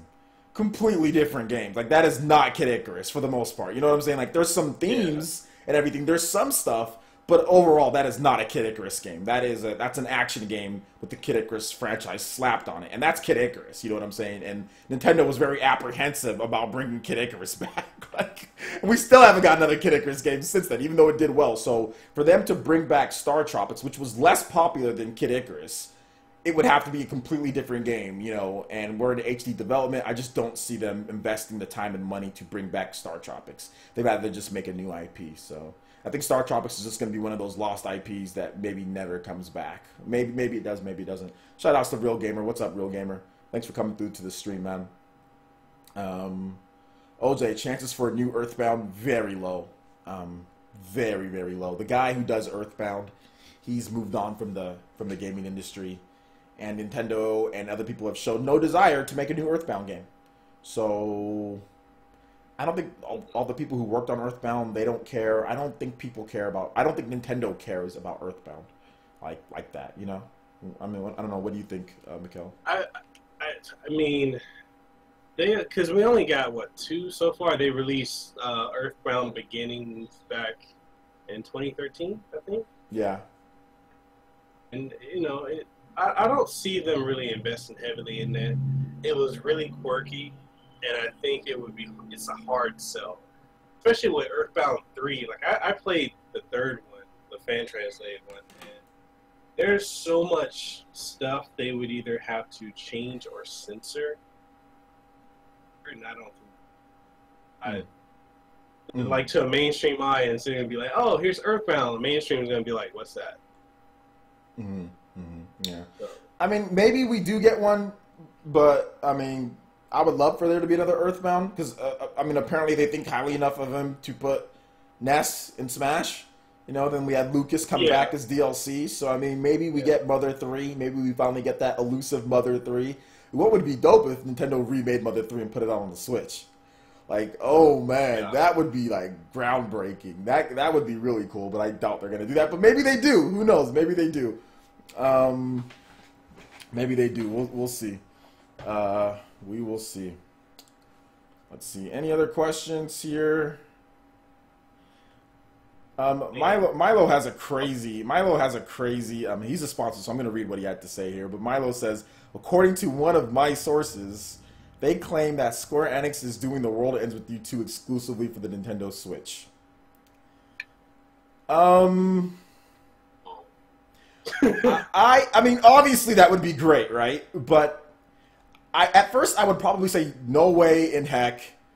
But after Square Enix came out and said that they might do middleware, and The World Ends With You is definitely would be a middleware title, it makes me think that that's maybe possible, But I don't know. What do you think on that one?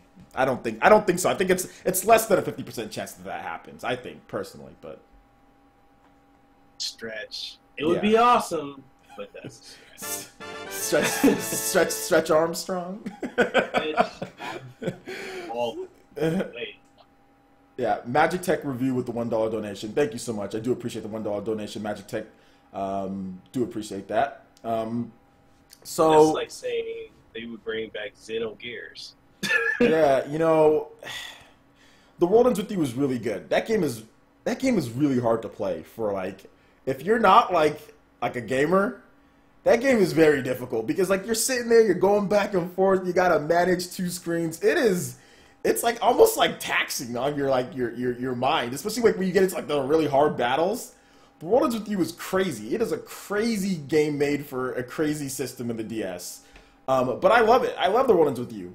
And could they do that? They would have to. It couldn't be the normal World Ends With You. It would have to just be a name, right? You can't do that same mechanic. You can't. So it would have to be more of an action RPG, what I would think, like a hybrid action turn-based RPG. That's what I would think, probably an ATB battle bar, and maybe after your ATB, it fills up, you hit someone with whatever. What did they have? What type? They wear badges in that game for attacks. Yeah. You hit someone with the badge, and then that badge transfers over, the energy transfers over to the next person, and you try to keep a rhythm going, from each party member. That's how they'd have to do it. It couldn't be the whole the bottom screen you use the D-pad, and the top screen you use touch screen, or the bottom screen use a touch screen, top screen use a D-pad, or whatever crazy thing that they had. You'd have to do it differently. It would have to be. It would have to be reworked, because that battle system only works on the DS. It doesn't work on really any. I mean, it can work on a smartphone, kinda. I think the game is on smartphones. So, but I don't know. It would be difficult. I mean, you can use a touch screen, but it would be very difficult for them to put together something like that. But I hope, man. Trust me, I love the world. I love what The World Ends With You. I beat that game twice. I do like it. I mean, honestly, if Square wanted to make some quick cash, they would just port the Kingdom Hearts collection that they just put on PS4 this year. Just put that on the Switch. Guaranteed money. Guaranteed. I see them doing that more so than World Ends. Yeah, I could see them just doing quickly porting over something. Direct Feed Games is in the chat. Shout out to Direct Feed Games. What up, Direct Feed? Let me see. I'm trying to answer some people's questions that I haven't answered yet. So, what do you think about more gritty Battalion Wars for the Nintendo Switch? Battalion Wars would be good, but I think Advance Wars would probably be what people want first, right? So, Advance Wars first, and maybe Battalion Wars after that. Nathan Tate 88 says, OJ, what is your prediction for the first major announcement of 2018 for the Switch and when? First major announcement, I don't know. That just depends, dude. Because, like, you know, third-party developers can announce anything. So I would just guess, like, it would probably be like if you're talking about like Nintendo, like January Nintendo Direct, and like we get like a port, like they announce like, I don't know, like Kingdom Hearts or something for the Switch. That's probably what I would think that they would do, you know, something like that. What do you think? What do you think as far as like a major announcement, like the first one? So, I mean, it would probably. Well, actually, no. The first isn't the first thing that they're gonna be the Project Octopath Traveler or Lost Sphere. Well, he meant like new announcement, you know. Like new. Yeah. Oh, yeah. But I mean, I think it would have to be Kingdom Hearts because they've been hyping 3 for so long, and it's supposed to. It was supposed to drop this year, and then they pushed it back to next year. So I think it would be. That game was announced in 2013. So. Or maybe Final Fantasy 15. Who knows? Okay. Oh, gosh, not that. Just don't get me started on Final Fantasy 15. Don't get me started on that game. I'm just gonna blow up. But anyway, yeah, man. I mean, we'll see. Power Level Amy says Funky Barn 2 to Nintendo Switch. Make it happen, Nintendo. Absolutely, Funky Barn. I think that was Tantalus, wasn't it? That was like Tantalus or Straight Right or something like that. So yeah, make it happen. Mohammed says, "What is your game of the year?" My game of the year. Well, the year's not over yet, so it's gonna be between Mario, Zelda, and Xenoblade. One of those three. But yeah, that's it. It's gonna have to be those three. Is that what you're kind of looking toward? Like, I mean, because I know you play PS4 and Xbox One way more than I do. Huh? So, is there anything like on PS4 and Xbox One? I mean, aside from Persona 5. Okay, I know people are gonna get mad at me for saying this, but I started out playing Horizon when it first came out. I got a review copy. I reviewed it. I loved it, and then Zelda hit, and I just look at Horizon as like a poor man's Breath of the Wild, if you will. Like, because I can look at the background, I'm like, I can't scale everything I want to. So, okay. I mean, it would come down to 3 that's on the Switch, 3 games on the Switch, and Horizon Zero Dawn. I'm beating Nintendo, in my opinion. I think it's going to be between one of those 3. And thank you so much. I do want to say to you guys watching my Doom videos, all of my Doom videos have done over 2,000 views. My most recent one, as far as my Doom video with the multiplayer, that's over 3,000 views. So thank you so much, guys. I do appreciate the Doom views. Over 10,000 views for my Let's Play, as far as the first part of my Let's Play. So thank you, guys. I do appreciate you guys watching my Doom videos. And also, Coloco donated $5 through Super Chat, saying, on a scale of 1 to 10, how less does Capcom suck after that announcement? I say 1. Coloco throwing that shade, throwing that shade at Capcom. I'll answer your question since you donated $5, so I do appreciate that. And I know, Coloco, you got a lot of bills to be paying and stuff, bruh. So I do appreciate that donation, homie. Anybody with kids, anytime you have kids and you donate, I'm like, hey man, thank you. I do appreciate that because those things are expensive, man. Kids are expensive, Jesus. But yeah, thank you for the $5 donation. And I would have to say, on a scale of 1 to 10, I still think. I mean, I'm gonna take your joking question seriously. I'm gonna say like they still kind of suck. So I'm gonna give them like a 6. You know what I'm saying? Like I'm gonna go and give them a 6 or about a 5 or a 6, somewhere in that range. What do you think, Mikhail? What's your rating for Capcom right now? I'm gonna give them a 6.25. A 6.25? What's that? You can tell this man works in analytics right here. It's systems and analytics, right? This man said 6.25. That's actually, he's like, no, I'm serious. What are you laughing at? 6.25, man. Is there a problem with 6.25? very common thing in my line of business now. Yeah, dude. I think 6.25 is good. 6.25, 6.5, somewhere in that around that range. So yeah, man. If they give a Breath of Fire, if they give us a new one, I'll bump it up to 6.5. If they give us a breath, do you mean a quality Breath of Fire? A quality one. If they give us a quality Breath of Fire, I'll bump them up to an 8. I'll take it. I'll take it because I grew up on Breath of Fire. Like Breath of Fire was like the it was that RPG for the hardcore kids. You know what I'm saying? Like if you were a kid when Breath of Fire came out, if you could play Breath of Fire, people were like, "Oh man, this kid he's got Breath of Fire. Like he can play Breath of Fire," because that was not an easy game to play. You know what I'm saying? Like it was a really hardcore RPG back in the day. Breath of Fire 2 was amazing. So Breath of Fire 2, that'd be great. And shout outs to Milo Creek, which you don't need to donate. You're already a sponsor.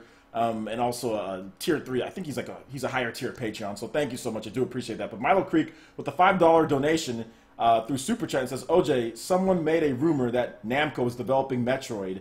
LOL. You should check the rumor at Reset Era. You want to talk about that one, Mikkel? Give your thoughts first, then I'll have something to say about that. I'll make a video on it, guys. I'll have a video. I'll have a PE News video. I'm going to do one more video for today because, like I said, I always give you guys 4 videos a day. So I'll do another PE News video today, and I'll talk about that. But yeah, go ahead and talk about. Give us your thoughts on that, Mikkel, first. Namco them developing Metroid. Okay, if we're really going to go with that, the last Namco shooter game I played and I hated it was Breakdown. That's what I have to go off of. I don't want them making the Metroid. Mm-hmm. You ever play that one? The one that was on the original Xbox? Yeah, I actually played it back in the day and it was horrible. I rented it. It was really bad. Yeah, it was not very good at all. Milo, if you're on Twitter, dude, can you retweet me the whole rumor thingy or whatever? Retweet it just so I can take a look at it.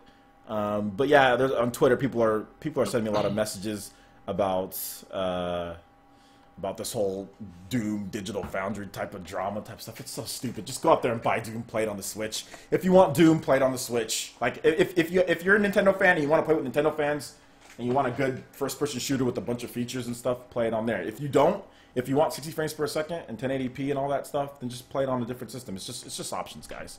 This doesn't need. I don't know why this needs to be drama. Like I don't really understand why this needs to be like a drama point. I really don't. It's just another option for the game. You don't have to play it. Like if it sucks, you think it's horrible, then just don't play it. It's a portable version of Doom. I really don't understand why it's getting so much drama. But anyway, as far as my own thoughts, could Bandai Namco be developing a Metroid? That's something that. I mean, maybe, but I don't think so, because Nintendo said that. I thought it was going to be an internal Nintendo team. I didn't know it was going to be a Bandai Namco team. But I thought it was going to be, I thought it was going to be an internal Nintendo team. But maybe, because Metroid has always been outsourced for the most part, right? Have we? I mean, since when? Since Other M. Oh no! Prime. Prime. Yeah. It's obviously Retro is not like outsourced for real. I don't mean literally outsourced, guys. Like a company that's Nintendo. Nintendo owns Retro, so it's first party. But it's always been like outsourced as an outside of the normal Nintendo studios, right? Like Nintendo doesn't own Bandai Namco, so obviously that's not that. But Nintendo has always worked with other developers when it comes to that. When it comes to Metroid. Like, Metroid Other M was literally, that was kind of outsourced. Metroid Other M was. Because that was Team Ninja. That was Nintendo and Team Ninja. So that was literally outsourced. So, could Nintendo outsource Metroid again? Yes, it's possible. So, I'm going to give that rumor, I'm going to go ahead and give it like probably at least maybe a 40%. I'm going to give it a 40-60 on that one, because Tanabe is used to working with people outside of Nintendo. And I think Nintendo sees Metroid as a Western franchise, And speaking of outsourced, Mercury Steam. Speaking of outsourced, Mercury Steam, another Western I mean, if they're going to trust Mercury Steam with Metroid, why wouldn't they trust Bandai Namco, who they trust more? So I'm actually going to bump that up to 50. I'm going to bump that up to, I think it's a 50-50 on that one. It's definitely, maybe there was talks. It's definitely possible. Absolutely. If you're trusting Mercury, guys, Mercury Steam, let me tell you the games that these guys made. They made Castlevania Lords of Shadow. Okay? Yep. Castlevania Lords of Shadow, guys. I mean, look, I love Lords of Shadow 1. Lords of Shadow 2 is hot trash. But I love Lords of Shadow 1. And Lords of Shadow on the 3DS is average. But none of these are AAA experiences. And they work with them to make Metroid Samus Returns. And that's a good game. Yeah. So yeah. And I think Nintendo trusts Bandai Namco a little bit more than Mercury Steam. I would think, right? I would think that. So yeah, I'm gonna go ahead and say 50. I'm gonna go ahead and say 50% on that one. Yeah, we agree. I'd say about a 50. Okay, yeah, agreed. So we're both looking at about 50 or so. Let me look through these comments, man. There's a lot of comments here, guys. Sorry. If you see any questions, Mikkel, that you pointed out that you want to answer, that you can see on here? Challenge of Challenge says, do you think Ni no Kuni 2 will be ported to the Switch? That's level 5, right? Ni no Kuni? Yeah. I think there's a deal with Sony on that one. I think there's something going on with Sony juice on that one, from what I understand, you know? Yeah. So I just don't know if we're going to see that. I don't know. Highly doubt it. Yeah, I don't know. There's some Sony juice going on. It's like Persona, you know.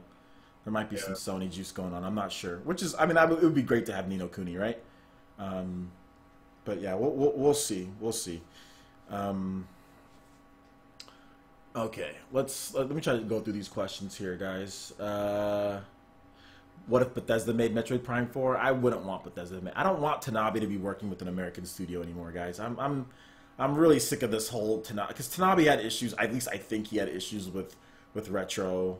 So I would really just like for it to stay in just like they can make Metroid Prime in Japan. Just let them do it. Bandai Namco or some other studio can handle it. I don't think we need Bethesda. I mean, it would be great. That would be cool if Bethesda could make a Metroid. I don't think Bethesda can make a bad Metroid. I think they make a okay Metroid. They know how to make Doom. Obviously, they can make Wolfenstein. So if they can make Doom and Wolfenstein, they can make Metroid. So, but I don't know. It seems like Tanabe and them might clash. So we'll see what happens. But I don't know.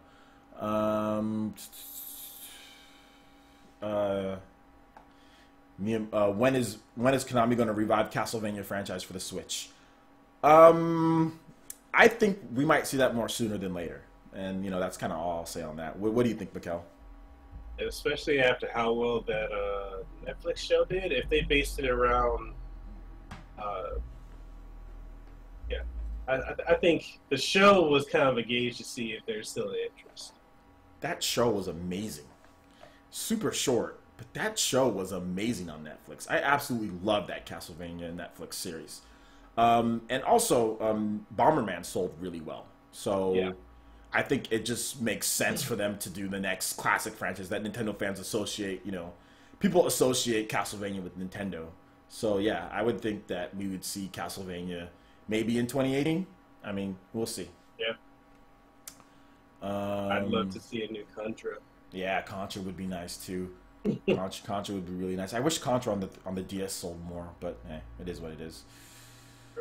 Power Level Amy says EA should make it. Okay, stop trolling. Stop trolling.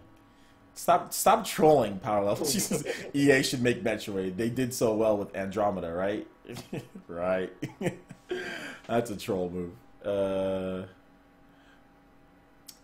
Let's see here. Gintoki Cross says, do you think Code Vein may possibly come to the Switch even later than the other versions? Yeah, I talked about that in one of my videos after Bandai Namco said that they're preparing ports and exclusives for the Switch. Yeah, I think Code Vein will come. I think at this point, Japanese developers, they need to really look at the money that they're investing and just say, okay, like we need to bring our games to Switch. This needs to be a regular type of thing, you know, because the Switch is going to be going on. The Switch revenue split is already favored for Nintendo over Xbox. Many Japanese publishers made more money on Switch putting out ports than they made on Xbox. Bandai Namco, I know for sure, made more money on Switch than they did for Xbox. And Capcom did as well. So you got to go where the money is, you know? So I think a lot of them are just saying, okay, either we're going to put it out on Switch, we got to rearrange things, we're not going to release, maybe we're going to save money by not releasing a Japanese Xbox One version. We see Bandai, we see Koei Tecmo doing this all the time. They don't even make Xbox versions of their games, like Knights of Azure, Atelier. I mean, those two games aren't on Xbox, but Attack on Titan is. But Attack on Titan isn't being released in Japan on Xbox, so they're cutting out. They're saving a little bit of money there, you know, and they're sometimes make a PS Vita version or make a Switch version instead. So I think we're going to start seeing a lot of Japanese developers go the same route, because that's what we've constantly seen. Switch, literally with ports, outperform brand new games from Bandai Namco and all that stuff, you know.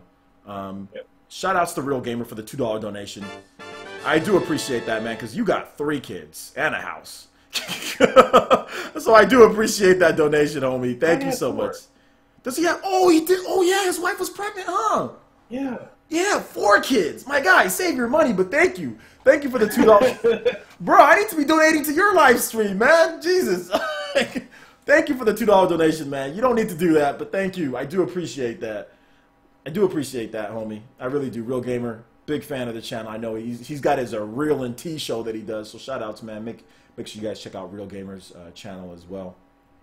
He says, well, I have to go. Keep up the good work. Peace. And shout outs, man. Hopefully everything's going well with your family, man, and everything. Man, his family, I don't know. You haven't posted it very recently. I know you have to go, Real Gamer, but his family is beautiful. I don't know if you guys seen I don't want to make Real Gamer blush right now, but his family is absolutely beautiful. He has the cutest kids, man. The cutest kids. The best family. His wife is beautiful, so God bless, man. Thank you so much, Real Gamer. I do appreciate that $2 donation, man, and God bless your family and everything, dude. So yeah, man. Shout outs, man. You keep up the good work too. Power Level Amy has another question. Says, when will Sega and Nintendo get off their butts and give us the Mario Cross Sonic Cross? Okay, Power Level Amy. Mario Cross Sonic crossover adventure game that I've been waiting since I was a kid. You know what, man? One of these days, Power Level Amy. Do you think that's even a possibility, though, Mikkel? Do you think that's even like something that's going to happen?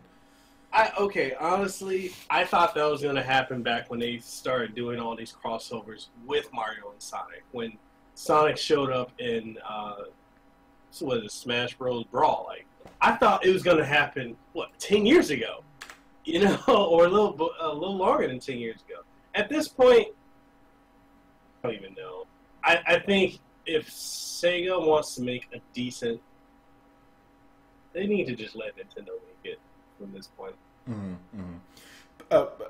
Power Level Amy says, Mario Cross Rabbids worked, you know, so why can't Mario and Sonic? And yeah, I absolutely agree. You know what I would love? I would love Mario Cross Rabbids with Sonic in it as a character that you can use. Yes. Like Mario Cross Rabbids 2, and then bring in Sonic, like let him be a playable character in the game, because I think that battle system would fit well for like Sonic, like an RPG. I think that would be cool, like a Sonic cross Mario cross Rabbids, and Sonic is one of the main characters in there. So yeah, I agree. I agree. I think that'd be really cool.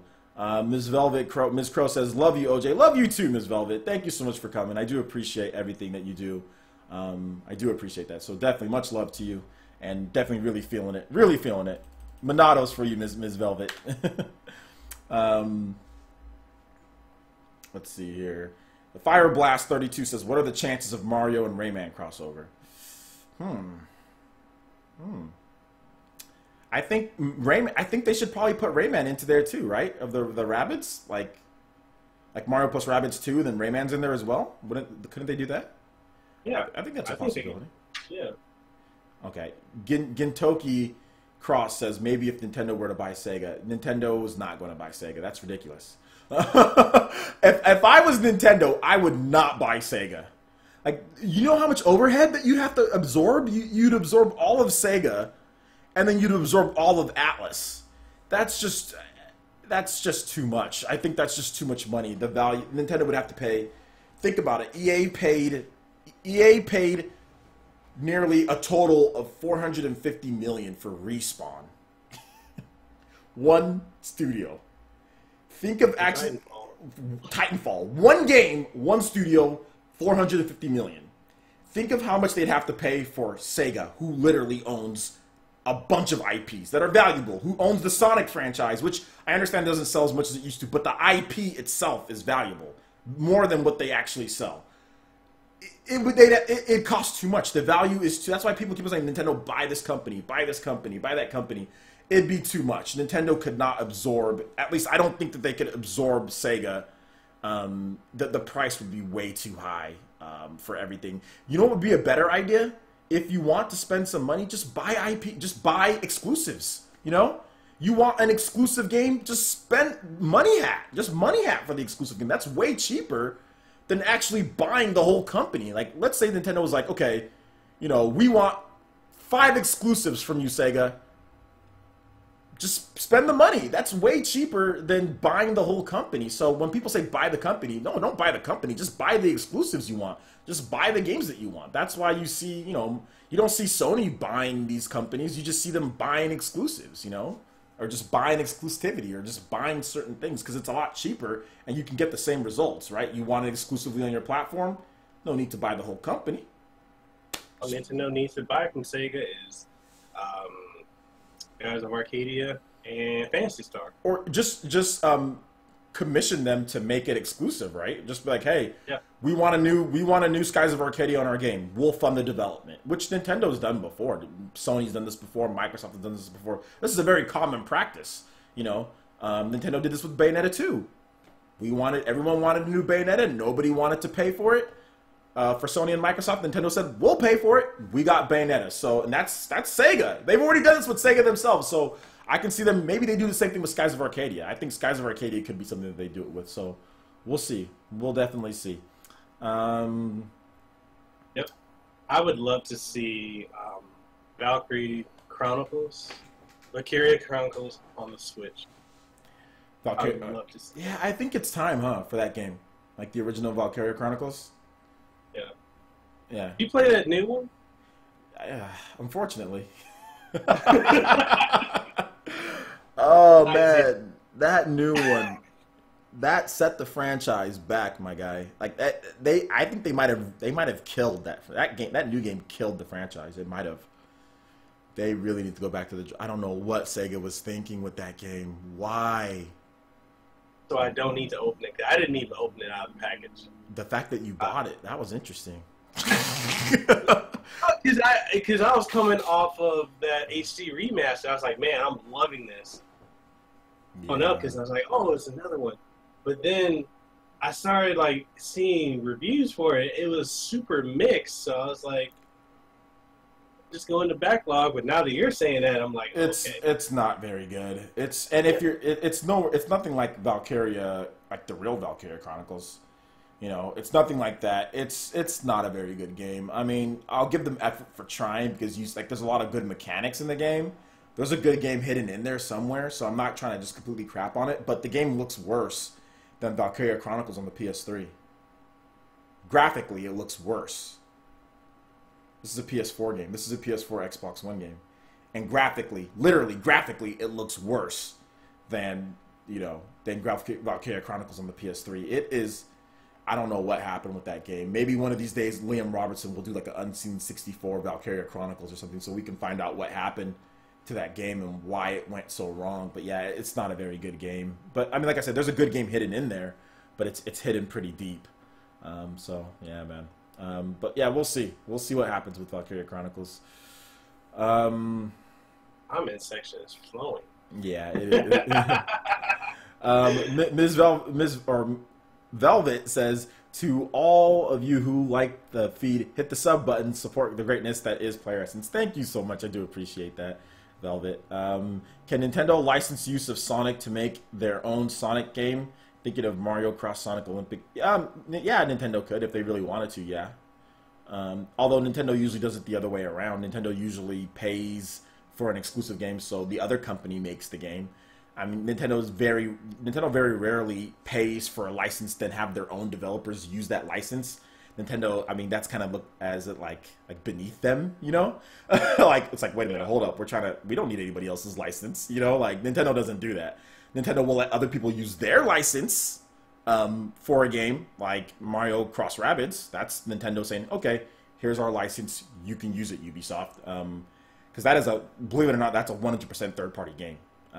It's published by Ubisoft, the marketing was handled by Ubisoft, and even the review codes were handled by Ubisoft. Everything was through Ubisoft. That is a 100% third-party game. So Ubisoft might have paid a licensing fee for that. They might have. Probably at a hometown, or probably at a Nintendo discount, but who knows the specifics of that. But anyway, Ubisoft might have paid for that, by the way, so who knows. OJ, do you think Phantasy Star Online 2 will ever be localized? Gosh, it's like, what is the origins of this world? You know, like, what is it? Do you believe in do you believe in the Big Bang Theory? I mean, I don't know if this will ever. I don't know. Mikkel, go ahead. You go. This one makes me sick. Makes me sick to my stomach. I wanna eat some comfort. I wanna eat some comfort food right now. I wanna go make a pizza and eat a pizza right now, dude. So go ahead and you can answer this. I'm not gonna answer this. You know what? My thoughts are, if they were gonna do it, they would have done it already. That's all I gotta say on that. I mean, they know that there's an audience for it in America. Mm-hmm. I think they would have done it already. Maybe they feel like they just need to test the waters of it in Japan before they think, oh, okay, yeah, we'll bring it over. Yeah. I don't know. That's just another Sega being Sega. Yeah. Well, you know what? I think we've kind of exhausted the questions here, so I'm gonna go ahead. We're gonna end it with that. I'm so disappointed. We're gonna end it with that. No, I'm joking. Shout outs to Retro Death in the chat. Make sure you guys go subscribe to Retro Death. Also, make sure you subscribe to Mikkel. We'll get to that in a bit. So, guys, we're going to go ahead and wrap this one up. That's pretty much all the topics. I think we've answered quite a number of questions here. I think we got everything out of the way. I want to first and foremost say thank you to all of my wonderful subscribers out there. Thank you. Streets of Rage or Nights. Will Sega ever revive those? One of these days, probably. So, thank you guys. There's another game coming out. What other game? The Takeover. Oh, okay, yeah. It's coming to the Switch. It plays exactly like Streets of Rage 2. Yeah, but this person was asking, like, Mecha Shadow was asking if they're ever going to revive the actual brand of that, so... Oh, no. Yeah, so... Yeah. So, guys, we've been going for 2 hours, so, I mean, I don't want to keep Mikkel this long, and on top of that, like, people don't watch these, like, on my replay. They don't watch them if they're over 2 hours, so I got to try to keep it around 2 hours, guys. I would love to keep going, but I got to keep it around 2 hours. Not only that, but I have to make some more content for you guys. So yes, I would love to keep it going, but we're definitely going to have to cut it right here because 2 hours is pretty much the limit. I usually want to make these like an hour and a half, but they always go over. But anyway, we're going to go ahead and cut it right there. I want to thank all of my wonderful subscribers. Thank you guys so much. Ms. Velvet, Ataki, all of you guys, Super Cookie, Maximus Mansteel, Milo, all Retro, you guys are all here. T-Dude, Velvet, all of you guys. Thank you to everyone. Real Gamer was here. So many people. Nico, Apollo Hunter, everyone that subscribed. Brad, thank you guys so much. Power Level Amy for the donations as well. I really do appreciate it. Night Moon, Jack Gates, all of you guys. Seriously, Mark Bryant, Jerry. Like I said, this is a fan-driven show, and thank you guys so much for everything. All of the subscribers, everyone who commented, everyone who asked questions. Thank you. I do appreciate it from the bottom of my heart. I appreciate all the support. Guys, we are doing really well on the channel. We're creeping up on a million views per month. So that's we're creeping up on that, guys. We're right around 700,000 or so a month. So if we can just keep on watching those videos, hit that notification button, let people know when I go live, retweet the videos. Let's get to that million per a month and even beyond that, because I think once you hit that, YouTube will pull you out of the YouTube crumb side ghetto like algorithm that I'm in, and I desperately want to get out of that algorithm. I really want to get out of that algorithm because it's kind of screwing me with subscribers. My channel just doesn't get out there for more Switch fans to see because I'm in that algorithm, and I really want to get out of it. And YouTube is starting to pull me out. Like I said, they're starting to pull me out, but I'm still not out of that algorithm. They still think of my channel as crumb side. Don't advertise. Don't push this to as many channel feeds. So So continue that. I think once we hit 1 million per month, we'll get ourselves out of there. So thank you so much. I do appreciate that. Mikkel, where can people find you, man? You guys can find me on YouTube, on Twitter, on Twitch, on Facebook. All the same thing. It's Mikkel Casanova. I'll drop the name in case you guys need to spell it, or actually you can see it on the screen right there. So if you use that, you can find me. Definitely. And also make sure you check out Mikkel's music. This picture that I have of him is actually his album that he's done. He's done multiple albums. So if you're interested in music and want to support great talent, definitely make sure you check out Mikkel Casanova on iTunes. You're on iTunes, right? I'm on Google Play. I'm working on getting on iTunes because iTunes takes too much money from the artists. The licensing fee. The licensing fees are pretty high on iTunes, huh? Yeah. Okay. So you're on Google Play for right now. So Android, you're on Google Play. Make sure you check it out. I listened to his album, man. I'm telling you, fire, bangers, all of them, man, bangers. I listen to it all the time, man. I listen to it all the time here when I'm relaxing. Great music to relax. Good stories. You know, and I'm not even huge on R&B. You know what I'm saying? I'm not just saying that just because it's my boy Mikkel. It's actually great music. It's really good. So make sure you check him out on Google Play as well. And yes, Vizard Grunt, I'm in the algorithm ghetto. Absolutely. 100% in the algorithm ghetto. Like I should be growing way more than I actually am, but my algorithm ghetto keeps me in check. Keeps me in check and punishes me for being stupid earlier on, which, like I said, I'm not blaming YouTube. I'm not lashing out against YouTube. It's my fault that I'm in algorithm ghetto. It's not their fault. It's my fault. It's 100% my fault that I am, and I'm appreciative of the opportunity YouTube is giving me to get out of algorithm ghetto. So I do appreciate that, and all of you guys. I appreciate you guys pulling me out. I just picture, like, I want someone to draw. I'm gonna get someone to commission a drawing of literally all of my users pulling me out of Crumb's side of YouTube. Once I finally get out, like once the algorithm gets out, I want to commission someone, maybe Nobu, to just have a picture that just signifies me getting out of it. So, but like I said, what I mean, like, not that, like, the problem is that, like I said, my channel just doesn't grow as much as it should. So, but it's getting up there, guys. It's getting up there. Our averages are going up so much more. But before I was like 20-something subscribers a day. Now I'm up to 30 to 40, sometimes 50 to 60. Sometimes I've had 80s. And that's how you know that your algorithm is getting better, because your channel's being publicized more. It's being put out there more. Whereas before, I'd be doing the same amount of work that I'm doing now, but I'd only get like 20 subscribers. You know, nothing's changed. Like in the past, like the only thing in the past month that's changed is that YouTube is deeming my channel more worthy. So therefore, they're pushing my channel, the recommended videos out to more people than they did before, and like 2 months ago or a month ago. You know, so that's the only thing that's changed. It's that YouTube is liking my channel a little bit more. They really need to fix that, because like a lot of your latest videos, and I've got the bell notification and everything, it doesn't notify me. Yep. Yeah. Super annoying. Yeah, definitely. And yes, we are all one ninja family here. So thank you, Ms. Velvet. I do appreciate that. We ghetto fabulous. No, you guys aren't. You guys aren't ghetto. You guys aren't ghetto. I don't want anybody to think that when I say pull me out of the ghetto. I mean, you guys are gonna help me. You guys are the good. You guys are good. You guys are gonna help me pull me out of the algorithm ghetto that I'm in because of the Wii U, because of the videos that I used to make. You know what I'm saying? You guys are gonna help pull me out of that. You know what I'm saying? Like, you guys are on the good side, you know what I'm saying? I'm the one, it's my fault that I'm in the algorithm ghetto. So yeah, man. So thank you guys so much. I do appreciate it. Super Cookie, Sir Super Cookie. I almost called him Cookie Sorrel C again.